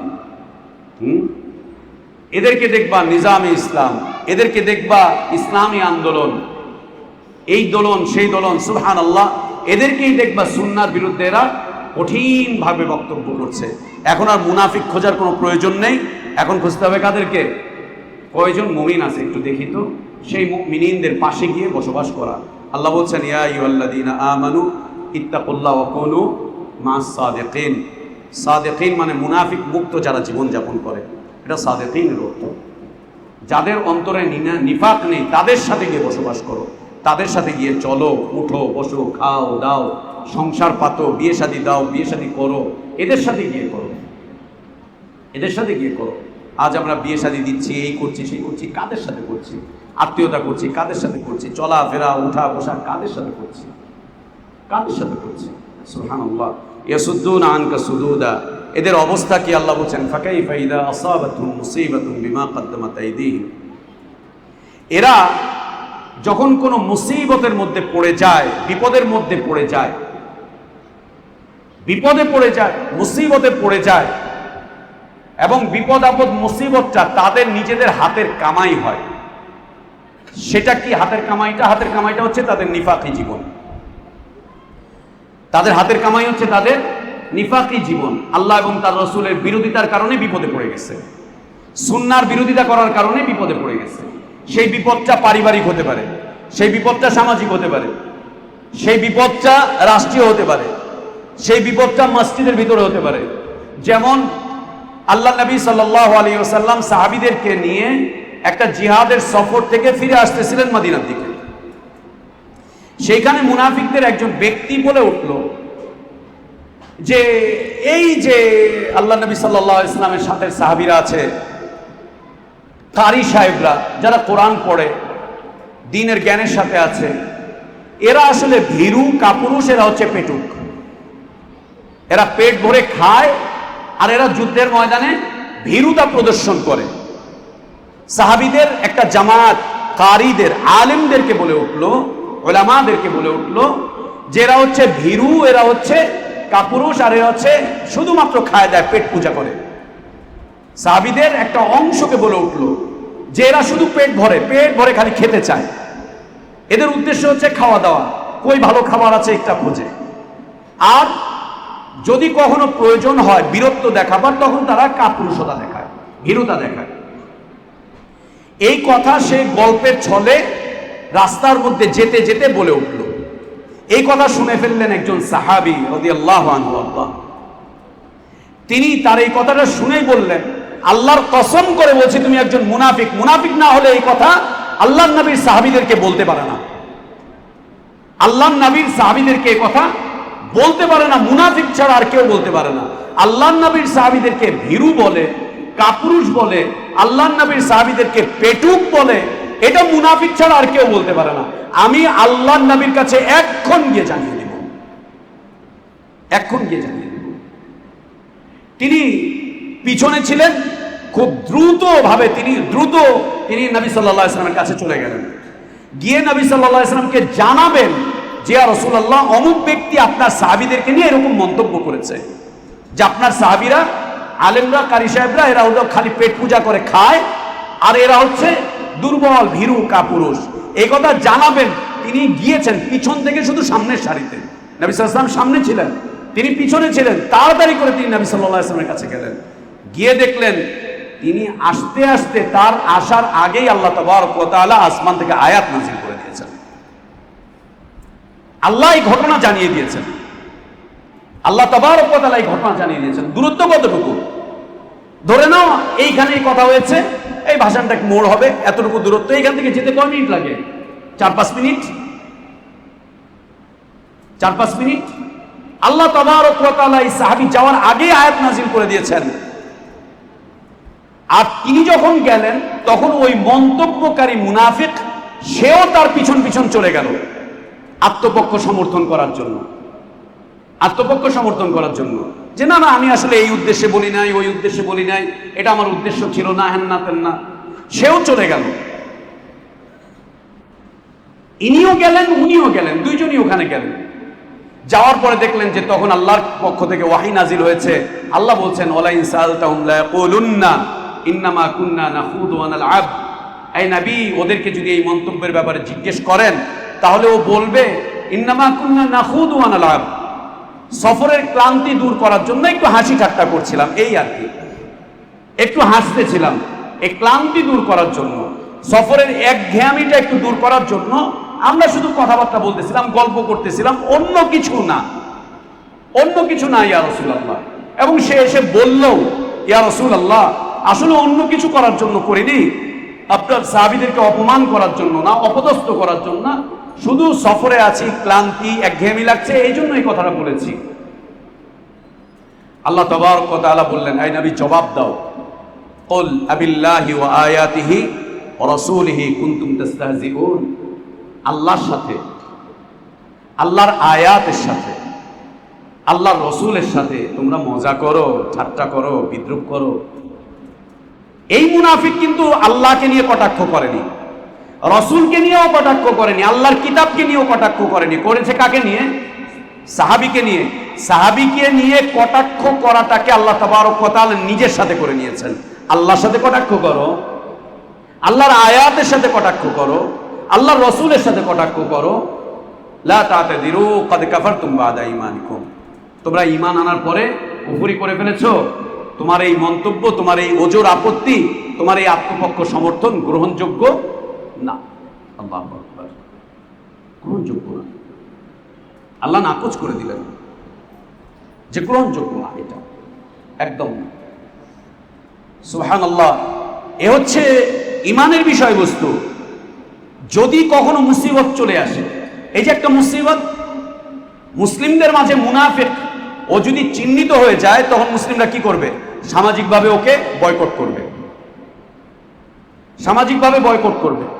আমরা যদি কোনোদিন জানি যে এই লোকটা আমার বিরোধিতা করে, আমার সাথে শত্রুতা করে, আমার ধ্বংস কামনা করে, ওকে আমরা ফুলের মালা দিয়ে বরণ করব, ওকে সকাল বিকাল মুরগির রোস্ট খাওয়াবো, ওকে খাঁটি কালো গায়ের দুধ খাওয়াবো? বিলকুল না। কি করব? তার সাথে আমরা দূরত্ব অবলম্বন করব, দূরত্বে চলে যাব, ওকে দূরে রাখবো। ও যতই কাছে আসতে চাক, তাকে দূরে রাখা হবে। এটাই মানুষের নেচার, এটাই মানুষ করে থাকে। মুনাফিকরা এই মুসিবতের মধ্যে পড়ে যাচ্ছিল। যেমন তারা বলল একবার ফিরে আসার সময়, আমরা যদি মদিনায় ফিরে যাই, লাই রাজানা ইলাল মদিনা লা ইখরিজান্নাল আ'আজ্জু মিনহাল আযাল্লা, আমরা মদিনায় ফিরে গিয়ে আমাদের মধ্যে যারা অসম্মানিত তাদেরকে আমরা বের করে দিব, আমরা যারা সম্মানিতরা আছি। মুনাফিকরা নিজেদেরকে সম্মানিত ঘোষণা করলো, আল্লাহর নবী সাল্লাল্লাহু আলাইহি ওয়াসাল্লাম এবং সাহাবীদেরকে অসম্মানিত ঘোষণা করে তারা কর্মসূচি নিল যে এইবার মদিনায় গিয়ে আমরা আমাদের অসম্মানিত ব্যক্তিরা যারা আমাদের ঘাড়ে এসে চেপে পড়েছে, তাদেরকে আমরা কি করব?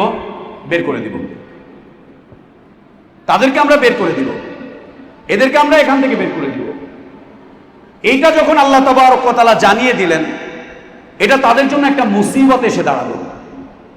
মুনাফিকরা সবসময় সামাজিকভাবে বয়কটযোগ্য মুমিনদের সাথে, পারিবারিকভাবে, সামাজিকভাবে এরা বয়কটযোগ্য, এদেরকে বয়কট করতে হবে। এমনকি স্বামী স্ত্রী যদি একজন মুমিন হয় আর একজন মুনাফিক হয়, ইসলামের বিধান হচ্ছে দুইজনকে আলাদা করে দাও, যতক্ষণ না আল্লাহর পক্ষ থেকে ফয়সালা আসে। ওই যে তিনজন সাহাবী যারা তাদের কথা ঘোষণা করে দিয়েছিলেন, জানিয়ে দিয়েছিলেন নবী সাল্লাল্লাহু আলাইহি ওয়াসাল্লামকে, আল্লাহ নবী সাল্লাল্লাহু আলাইহি ওয়াসাল্লাম তাদেরকে তাদের স্ত্রীদের থেকে, সমাজ থেকে, মসজিদের সাহাবীদের থেকে পর্যন্ত আলাদা করে দিলেন যে না, এদের সাথে কেউ কথাবার্তা বলবা না, এদের সাথে কেউ আদান প্রদান করবা না। ওদের স্ত্রীদেরকে বললেন যে তোমরা আলাদা থাকো, একসাথে এক বিছনায় শুতে পারবা না, এক বিছনায় শুতে পারবা না। যখন আল্লাহ তাদের তওবা কবুল করলেন, তাদেরকে ঈমানদার ঘোষণা করলেন, পবিত্র ঘোষণা করলেন, তারপরে তাদের সাথে আবার সাহাবীরা একসাথে হয়ে গেলেন, মিলে গেলেন। তার আগ পর্যন্ত নবী সাল্লাল্লাহু আলাইহি ওয়াসাল্লাম তাদেরকে আলাদা করে রাখলেন, পৃথক থাকো। তার মানে মুনাফিকদের সাথে মুমিনরা পৃথক জীবন যাপন অবলম্বন করবে, এটা ওদের জন্য একটা মুসিবত। আর ওই সময় এটা বড় মুসিবত আকারে ধারণ করেছিল যে আল্লাহ জানিয়ে দিচ্ছেন, ও মুনাফিক, ও মুনাফিক, ও মুনাফিক, ও মুনাফিক। এখন সামাজিকভাবে তোরা হেয় প্রতিপন্ন হচ্ছে, সামাজিকভাবে এরা বয়কটের শিকার হচ্ছে, এবং এই যে বয়কটের শিকার হচ্ছে, এটা হচ্ছে তাদের হাতের কামাই, তাদের হাতের কামাই। আল্লাহ বলছেন, ফাকাইফা ইযা আসাবাতুহুম মুসিবাতুন বিমা কদ্দামাত আইদিহিম, তাদের হাতের কামাই হিসাবে যখন কোনো মুসিবত তাদের কাছে চলে আসে, এ তখন কি করবে? সুম্মা জাউক, তোমার কাছে আসবে, এসে বলবে, ইয়াহলিফুনা বিল্লাহ ইন আরাদনা ইল্লা ইহসানান ওয়া তাওফীকা, ও আল্লাহর নামে কসম করে বলবে, আয় আল্লাহর রাসূল, আমরা আসলে কল্যাণ চেয়েছিলাম, আমরা আসলে ভালো কথা বলতে চেয়েছিলাম, আমরা ভালোটাই কামনা করেছিলাম, আমরা মন্দ থেকে নিবৃত থাকতে চেয়েছিলাম, আমরা ইহসান চেয়েছিলাম, আমরা ভালো কাজের তৌফিক চেয়েছিলাম, আমরা ভালো করতে চেয়েছিলাম, আসলে মন্দ হয়ে গিয়েছে। আল্লাহ বলছেন, উলাইকাল্লাযীনা ইয়ালামুল্লাহ মা ফি কুলুবিহিম, এরা হচ্ছে তারা যাদের অন্তরের বিষয়বস্তু সম্পর্কে আল্লাহ তাবারক ওয়া তাআলা খুব ভালো জানেন। ও তোমাকে ধোঁকা দিতে পারে, ও পৃথিবীর মানুষকে ধোঁকা দিতে পারে, ও একে ধোঁকা দিতে পারে, ওকে ধোঁকা দিতে পারে, তাকে ধোঁকা দিতে পারে, কিন্তু আল্লাহকে ধোঁকা দিতে পারবে না। মুনাফিকদের এটা একটা বড় বিশেষত্ব যে তারা এমনভাবে মানুষের সামনে বক্তব্য উপস্থাপন করতে পারে যে বক্তব্যের মাধ্যম দিয়ে মানুষ তাদের প্রতি আকৃষ্ট হয়ে যায়, মানুষ তাদেরকে নিষ্পাপ মনে করে, মানুষ তাদেরকে ভালো মনে করে, মানুষ মনে করে যে না, ওদের তো আসলে কোনো দোষ নেই, ওদের তো আসলে কোনো ইয়ে নাই, ও তো কল্যাণ চাচ্ছে, ও তো ভালো চাচ্ছে, ও তো কল্যাণ চাচ্ছে, ও তো ভালো চাচ্ছে। আল্লাহ বলছেন উলাইকাল্লাযীনা ইয়ালামুল্লাহ মা ফি কুলুবিহিম, এরা হচ্ছে ওই জামাত, এরা হচ্ছে ওই গ্রুপ, ওই দল যাদের অন্তরে তারা কি লালন করছে, যাদের অন্তরে তারা কি গোপন করে রেখেছে, যাদের অন্তরের কর্মকাণ্ড কর্মসূচি এটা তোমরা না জানলেও, পৃথিবীর মানুষ না জানলেও কে জানেন? আল্লাহ সুবহানাহু ওয়া তাআলা, তিনি জানেন, তিনি জানেন। তোমার উদ্দেশ্য কি এটা তুমি না জানলেও কে জানেন? আল্লাহ তাবারক ওয়া তাআলা। আল্লাহ বলছেন ওরা এত সব কথা বলে, নবী আল্লাহ তাবারক ওয়া তাআলা বলছেন ওয়াইদা রাআইতাহুম তুজিবুকা আজসামুহুম, এই জামাতটাকে যখন দেখবে, এদের দলটা দেখলে তুমি হতভম্ব হয়ে যাও, আরে বাবা এত বড় একটা অংশ আমাদের থেকে দূরে চলে গেলে, আমরা তো সুবহানাল্লাহ। ওহুদের যুদ্ধে যখন মুনাফিকরা চলে গেল, একটা গ্রুপ, বড় একটা অংশ, এটা হতভম্ব হওয়ার মতো না যে অর্ধেক মানুষ চলে গিয়েছে, বাকি অর্ধেক রয়েছে। এটা তো এখন চিন্তার বিষয়, আমরা এখন যুদ্ধের ময়দানে লড়াই করবো কিভাবে। ধরে নাও তুমি দাওয়াতের ময়দানে আছো, দ্বীনি তালিম আর তারবিয়াতে আছো, তুমি চাচ্ছ এদেশের মানুষ শতভাগ ইসলামের পথে চলে আসো, এই লক্ষ্যে তুমি কাজ করছো। কাজ করতে গিয়ে আগাতে আগাতে একটা পর্যায়ে চলে গিয়েছো, হঠাৎ করে দেখছো তোমার সাথের অর্ধেক মানুষ তোমাকে ছেড়ে দিয়ে, অভিযোগ উঠিয়ে তোমাকে ছেড়ে দিয়ে চলে গিয়েছে। এখন যখন ছেড়ে দিয়ে চলে গিয়েছে তোমাকে, এখন তুমি তো তখন একটু হলেও ভয় পেয়ে যাওয়ার কথা, একটু হলেও চিন্তিত হয়ে যাওয়ার কথা। আর তুমি চিন্তিত না হলে তোমার সাথের লোকজন চিন্তিত হয়ে যাওয়ার কথা। আল্লাহ নবী সাল্লাল্লাহু আলাইহি সাল্লাম মদিনাতে ওহুদের যুদ্ধের সময় মুনাফিকরা যখন চলে গেল, নবী সাল্লাল্লাহু আলাইহি সাল্লাম চিন্তিত হননি, চিন্তিত হয়েছিলেন সাথের সাহাবীরা, যে এতগুলো লোক চলে যাচ্ছে, তাহলে আমরা কিভাবে লড়াই করব, আমরা কিভাবে চলবো, আমাদের তাহলে কি হবে, আমরা কিভাবে এগোবো। একটা চিন্তা তোমার মাথার মধ্যে এসে ঘুরঘুর করতে পারে, ঘুরপাক খেতে পারে।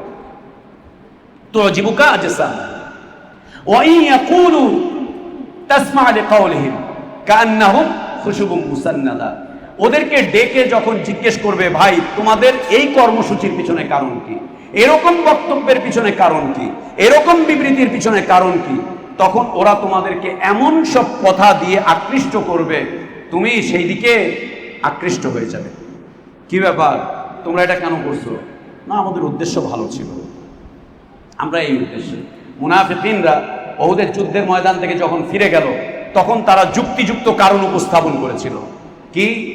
আল্লাহর নবী আমাদের কথা শুনে না, আমরা বললাম এইভাবে, নবী করলেন ওইভাবে, আমাদের পরামর্শ নেননি। এরপরে যখন একটা বিপর্যয় দেখা দিল, তখন তারা বলল এই যে বিপর্যয় হয়েছে, যদি আমাদের কথা শুনতে তাহলে আজকে এই বিপর্যয়ের মুখে পড়তে না, এতজন সাহাবী শাহাদাত বরণ করতো না, এত সাহাবী রক্তাক্ত হতো না, এত সাহাবী আহত হতো না, এত সাহাবীর অঙ্গ প্রত্যঙ্গ কাটা পড়তো না, সঙ্গে আল্লাহর নবীর উপরেও এত কিছু হতো না, যদি আমাদের কথা শুনে তোমরা ফেরত আসতে। এখন আমাদের কথা শুনো নাই তো, আমাদের পরামর্শ নাও নাই তো, আমাদের মতামত নাও নাই তো, অতএব এখন যে অবস্থা হয়েছে এটা সামাল দাও, যে অবস্থায় পড়েছো সামাল দাও, সামাল দাও। এখন ওয়াইয়াকুলু তাসমা লিকাউলিহিম কান্নাহুম খুশুবুম মুসান্নাদা, কোরআন খুলে খুলে বর্ণনা করছে যে মুনাফিকিনদের কথা শুনলে তুমি বিমোহিত হয়ে যাবে, তুমি যুক্তির গ্যাড়াকলে পড়ে যাবে, তুমি যুক্তির আওতায় পড়ে গিয়ে মনে করবে যে আমি তো শেষ হয়ে গেলাম, আমি তো শেষ হয়ে গেলাম। সুবহানাল্লাহ। ইয়াহসাবুনা কুল্লা সাইহাতিন আলাইহিম হুমুল আদু ফাহদারহুম, আল্লাহ বলছেন এদের থেকে মুখ ফিরিয়ে নাও, এদের থেকে দূরত্ব অবলম্বন করো। কাতালাহুমুল্লাহ, তোমার কিছু করা দরকার নাই, আল্লাহ তাদেরকে ধ্বংস করবেন, তোমার কিছু করার দরকার নাই নবী, আল্লাহ ওদেরকে ধ্বংস করবেন, ওরাই ধ্বংস হয়ে যাবে, ওরাই শেষ হয়ে যাবে, ওরাই বরবাদ হয়ে যাবে। আন্না ইউফাকুন, যেখানেই থাকুক না কেন, ওদের ধ্বংসের প্রথম কাজ হবে আল্লাহ ওদের দ্বীন, ঈমান, ওদের আখলাক, ওদের চরিত্র সব কিছু আল্লাহ কেড়ে নেবেন। ওদের চরিত্রে আর ঈমান থাকবে না, ওদের চরিত্রে আর দ্বীন থাকবে না, ইসলাম থাকবে না, ওদের চরিত্রে আর মানহাজ থাকবে না, কিচ্ছু থাকবে না, এগুলো সব উঠে যাবে, আল্লাহ তাবারক ওয়া তাআলা এগুলো উঠিয়ে নেবেন। এটা প্রথম ধ্বংস, ওদের প্রথম ধ্বংস। এরপরে হচ্ছে মুনাফিকিনরা সামাজিকভাবে এরা ছিন্ন ভিন্ন হয়ে যাবে, পরস্পরের শত্রুতে পরিণত হয়ে যাবে। মুনাফিকরা কোনোদিন এক জামাতভুক্ত থাকতে পারে নাই, অতীতে কোনোদিন হয় নাই। ওরা নিজেরাই ভেঙে যাবে, নিজেরাই সরে যাবে, নিজেরাই হবে। আল্লাহু আকবার। আল্লাহ বলছেন উলাইকাল্লাযীনা ইয়ালামুল্লাহ মা ফি কুলুবিহিম। ওরা স্বীকার করুক আর না করুক, ওরা মুখ দিয়ে মিথ্যা বলুক আর তোমাকে বিমোহিত করার মতো কথা বলুক, তোমাকে আকৃষ্ট করুক আর যাই করুক, এখন তোমার থেকে কিছুটা সাপোর্ট নিয়ে নিক, তোমার পক্ষ থেকে সমর্থন নিয়ে নিক, ফাআরিদ আনহুম। আল্লাহ এটা খুব ভালো জানেন। ফাআরিদ আনহুম, অতএব তাদের থেকে মুখ ফিরিয়ে নাও। আল্লাহ আদেশ করছেন কাকে? রাসূলুল্লাহ সাল্লাল্লাহু আলাইহি ওয়াসাল্লামকে। এই আদেশ কিয়ামত পর্যন্ত মুমিনদের উপরে থাকবে, আল্লাহর দ্বীনের দাঈদের উপরে থাকবে, মুবাল্লিগীনদের উপরে থাকবে, মুসলিমদের সেনাপতিদের উপরে থাকবে, মুসলিমদের খলিফাদের উপরে থাকবে। ফাআরিদ আনহুম, যারা এই নিফাকের জীবন যাপন করে তাদের থেকে বিমুখ হয়ে যাও, ওদের থেকে দূরে সরো, ওদেরকে দূরে রাখো। ওয়াইজহুম, তাদেরকে নসিহত করো, ফিরিয়ে আনো। ওয়াইজহুম, ওয়াজ করো। আল্লাহ তার নবীকে বলছেন ওয়াজ করো, তাদেরকে নসিহত করো, উপদেশ দাও তাদেরকে, যাতে করে তারা সংশোধন হয়, যাতে করে তারা তওবা করে, যাতে করে তারা ফিরে আসে, যাতে করে তারা আত্ম উপলব্ধি করে, যাতে করে তারা বুঝতে পারে। তাদেরকে নসিহতটুকু অব্যাহত রাখো, এবং নসিহত এই সুন্নাহ দিয়ে হবে, কোরআন দিয়ে হবে।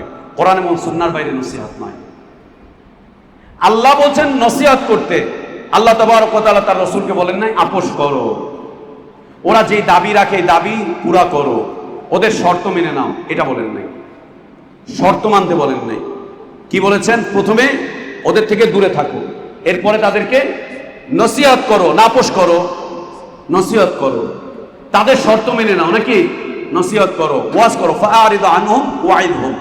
ওয়াজটা কেমন করো? আল্লাহ নবী সাল্লাল্লাহু আলাইহি ওয়াসাল্লাম ওয়াজ করতেন, নসিহত করতেন। পুরো হাদিস সুন্নাহর বিশাল ভান্ডার আল্লাহ নবী সাল্লাল্লাহু আলাইহি ওয়াসাল্লামের নসিহত করো। ফাআরিদ আনহুম ওয়াইদহুম। আর কি? অকুল লাহুম ফি আনফুসিহিম কাওলান বালিগা, এবং তাদের সাথে এমন সব কথাবার্তা বলো যাতে করে তাদের উপরে একটা আসর পড়ে, তাদের উপরে যেন আসর পড়ে। সে আসরটা কি? তাদেরকে সাবধান করো যে তোমার এই জীবন থেকে তুমি সাবধান হও, অবস্থান থেকে সাবধান হও, তোমার এই জীবনকে তুমি পরিত্যাগ করো, এর থেকে তুমি বের হয়ে আসো। এই তিনটি কাজ করতে বলছেন আল্লাহ তাবারক ওয়া তাআলা মুনাফিকিনদের বিষয়ে। এক নাম্বার ফাআরিদ আনহুম, দুই নাম্বার ওয়াইদহুম, তিন নাম্বার অকুল লাহুম ফি আনফুসিহিম কাওলান বালিগা। আল্লাহ নবী সাল্লাল্লাহু আলাইহি ওয়াসাল্লামের সাহাবী বলছেন ওয়াদানা রাসূলুল্লাহ সাল্লাল্লাহু আলাইহি ওয়াসাল্লাম মাউইযাতান বালিগাতান। রাসূল সাল্লাল্লাহু আলাইহি ওয়াসাল্লাম আমাদেরকে একদিন ওয়াজ করলেন, ওয়াজটা ছিল একদম বালিগা, হৃদয় স্পর্শী, হৃদয়ের মধ্যে আঘাত করে। অকুল লাহুম ফি আনফুসিহিম কাওলান বালিগা, এমন ভাবে কথা বলো যেন অন্তরের ভিতরে ঢুকে যায়, অন্তরের ভিতরে ঢুকে যায়। এইভাবে করে তাদের সাথে কথাবার্তা বলো, তাদের উপরে প্রাধান্য বিস্তার করো, তবে তাদের থেকে সাবধানতা অবলম্বন করতে আল্লাহ তাবারক ওয়া তাআলা আমাদেরকে আদেশ করেছেন। আল্লাহ তাবারক ওয়া তাআলার কাছে আমাদের দোয়া, আল্লাহ আমাদের ইলমে বারাকাত দান করেন, হায়াতে বারাকাত দান করেন, নেক আমলটুকু আল্লাহ কবুল করেন, ভুলটুকু আল্লাহ সংশোধন করেন, গুনাহগুলোকে আল্লাহ মাফ করে দেন, অন্যায়গুলোকে আল্লাহ মাফ করে দেন। আল্লাহ আমাদের জীবিত এবং মৃত সকল মুমিন মুমিনাতকে মাফ করে দেন। আমাদের যাদের মা বাবা মারা গিয়েছে, আল্লাহ আমাদের মা বাবাদেরকে মাফ করে দেন, আল্লাহ আমাদের মা বাবাকে মাফ করে দেন। উপস্থিতি, যখনই তুমি নিজের জন্য হাত তুলবে, আমরা নিজের জন্য হাত তুলব, তখন যেন অন্ততপক্ষে মা বাবার কথা মনে রাখি। আমরা যখনই নিজের জন্য হাত তুলব, আমরা যেন আমাদের মা বাবার কথা মনে রাখি। বিশেষ করে আমরা যারা দ্বীন পেয়েছি, ঈমান পেয়েছি, ইসলাম চর্চা করছি, আমরা যেন আমাদের মা বাবার কথা মনে রাখি। তার কারণ তাদের মাধ্যম দিয়েই আমরা দুনিয়া দেখেছি, তাদের অনেক ত্যাগের বিনিময় আল্লাহ তাবারক ওয়া তাআলা আমাদেরকে দ্বীন পর্যন্ত এনে পৌঁছেছেন, ইসলাম পর্যন্ত এনে পৌঁছেছেন। অতএব মা বাবার কথা কখনোই যেন ভুলতে না যাই, মা বাবার কথা যেন আমরা ভুলে না যাই। যখনই আল্লাহর কাছে হাত তুলব, আমরা যেন আমাদের মা বাবার জন্য একটা অংশ রাখি, যদি আমাদের মা বাবা সালাত আদায়কারী হয়ে থাকেন, যে তারা সালাতের উপরে মৃত্যুবরণ করেছেন, ইসলাম এবং ঈমানের উপরে মৃত্যুবরণ করেছেন। ভুল করতে পারে, মানুষ ভুল করতেই পারে, এটা স্বাভাবিক, ভুল হয়ে যেতে পারে, গুনাহ করতে পারে। যদি তাদের ইসলাম থাকে, বাহ্যিক ইসলাম, সালাত থাকে, কুফর না থাকে, তাদের জন্য দোয়া করে যেতে হবে।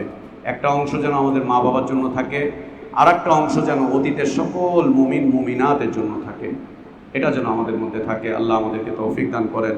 আল্লাহ আমাদের অতীতের সকল মুমিন মুমিনাতদেরকে মাফ করে দেন। আমাদের মা বাবার উপরে আল্লাহ দয়া করেন, রহম করেন, তাদেরকে আল্লাহ ক্ষমা করে দেন।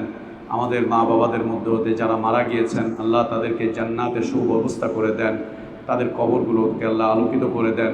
আল্লাহ তাদের কবরে জান্নাতের বিছানা বিছিয়ে দেন, তাদেরকে আল্লাহ জান্নাতের পোশাক পরিয়ে দেন। আল্লাহ তাদের সাথে জান্নাতের সাথে একটা সংযোগ করে দেন। আমরা যারা বেঁচে আছি আমাদেরকে আল্লাহ তার রসুলের পদ্ধতিতে জীবন যাপন করার তৌফিক দান করেন। সম্মানিত উপস্থিতি, আজকে একটি সুসংবাদ আছে আমাদের।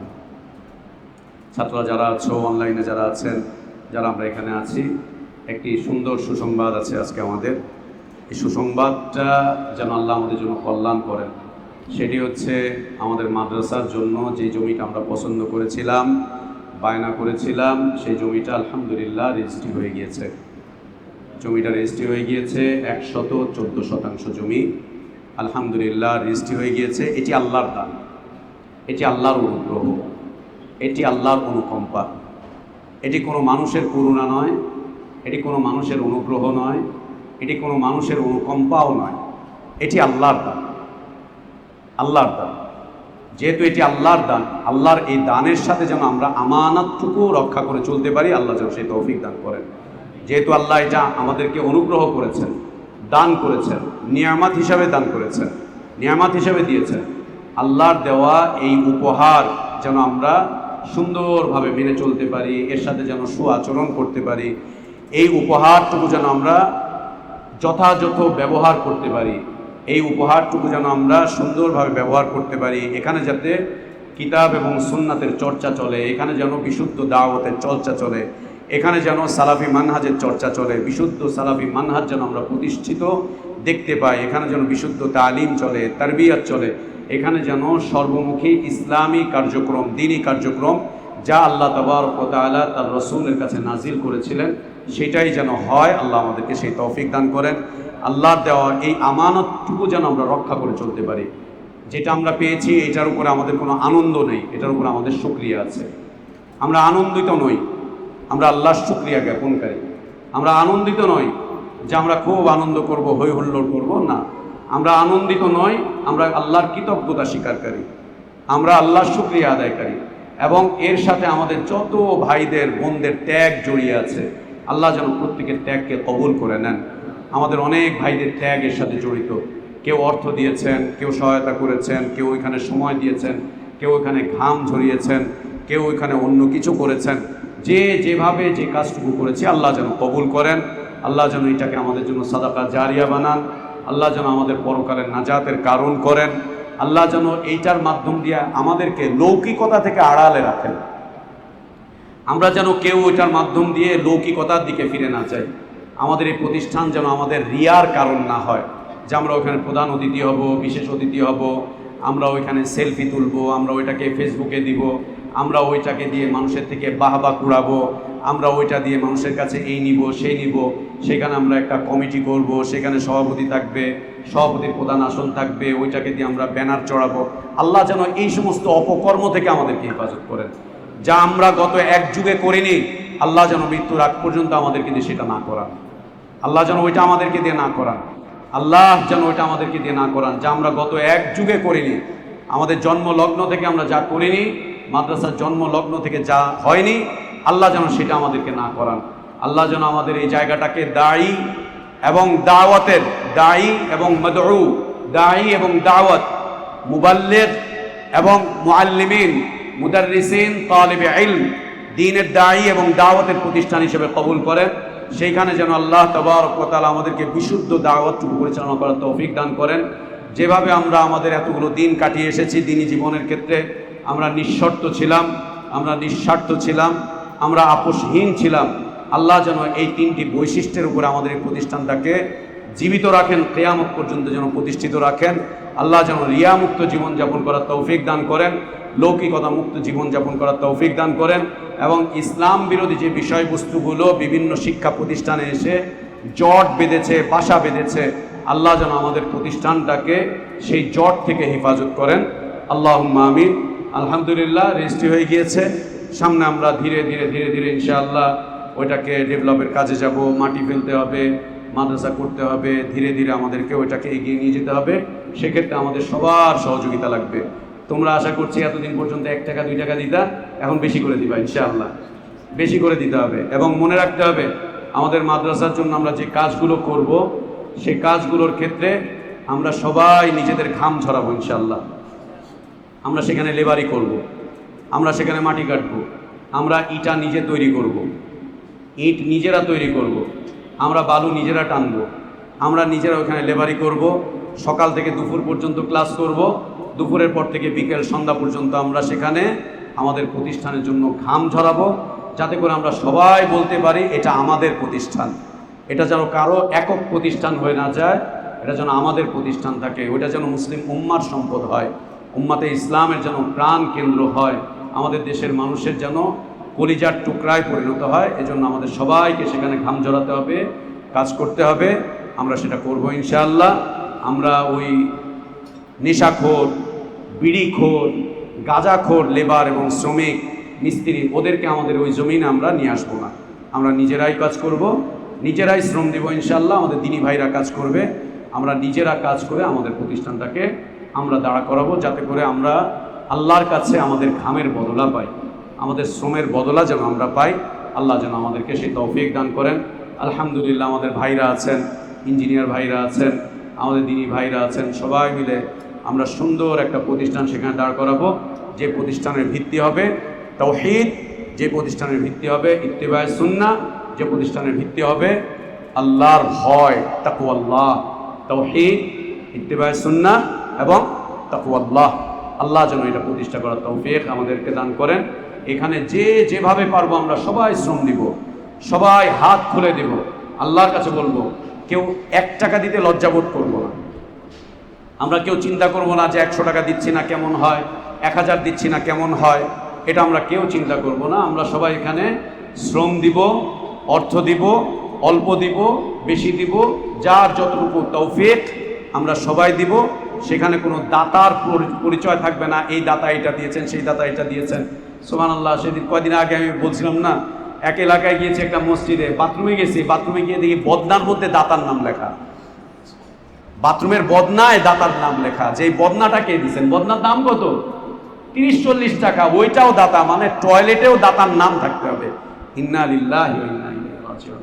মসজিদের পাখার নিচে দাতার নাম লেখা। ছি ছি ছি ছি ছি, কাকে দান করছো, কাকে দান করছো? ইন্না লিল্লাহ, এই যেন আল্লাহর উপরে এটা ধরিয়ে দেওয়া, আল্লাহ আমি তোমার রাস্তায় দান করছি। এখানে দাতার কোনো পরিচয় নেই। অন্যান্য মাদ্রাসা মসজিদগুলোতে যেমন দাতাদের পরিচয়, এই চয় সেই চয়, তারা আসার সময় একটু ফুলের মালা দেওয়া হয়, এই হয়। এখানে কে দাতা? দাতা হচ্ছেন আল্লাহ তাবারক ওয়া তাআলা। আমরা এই জীবনে যা পেয়েছি তা আমাদেরকে কে দিয়েছেন? আল্লাহ সুবহানাহু ওয়া তাআলা। যে যা দিয়েছেন এটা আল্লাহ দান করেছেন। আমি তুমি আমরা একটা মাধ্যম মাত্র, আল্লাহ দান করেছেন। যেহেতু আল্লাহ দান করেছেন, সেটা হবে আল্লাহর দেওয়া দান, আল্লাহর দেওয়া নিয়ামত। আল্লাহ যেন একে কবুল করে নেন, আল্লাহ যেন একে সুন্দরভাবে পরিচালনা করার তৌফিক দান করেন, আল্লাহ যেন একে কবুল করে নেন। আল্লাহুম্মা আমিন। এটি ছিল সুসংবাদ। আর আলহামদুলিল্লাহ খাবারের আয়োজন আছে। আজকে আমরা একটু দেরি করে 9:30টায় সালাত আদায় করবো ইনশাআল্লাহ। খাওয়া দাওয়া শেষ করে আমরা সালাত আদায় করবো ইনশাআল্লাহ।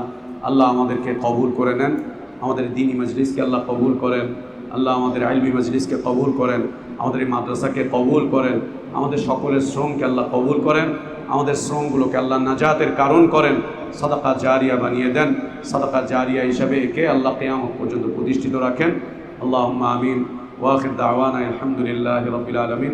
ও মাদ্রাসার লোকেশনটা বলা হয়নি জমির, এটি উপজেলা হিসাবে ধামরাই উপজেলায় পড়েছে, থানা ধামরাই, উপজেলা ধামরাই। তবে এটা সাভারের সাথে, সাভারে বাস স্ট্যান্ডে থেকে অটোতে চলে যাওয়া যায়, সম্ভবত 20 টাকা করে নেয় অটোতে।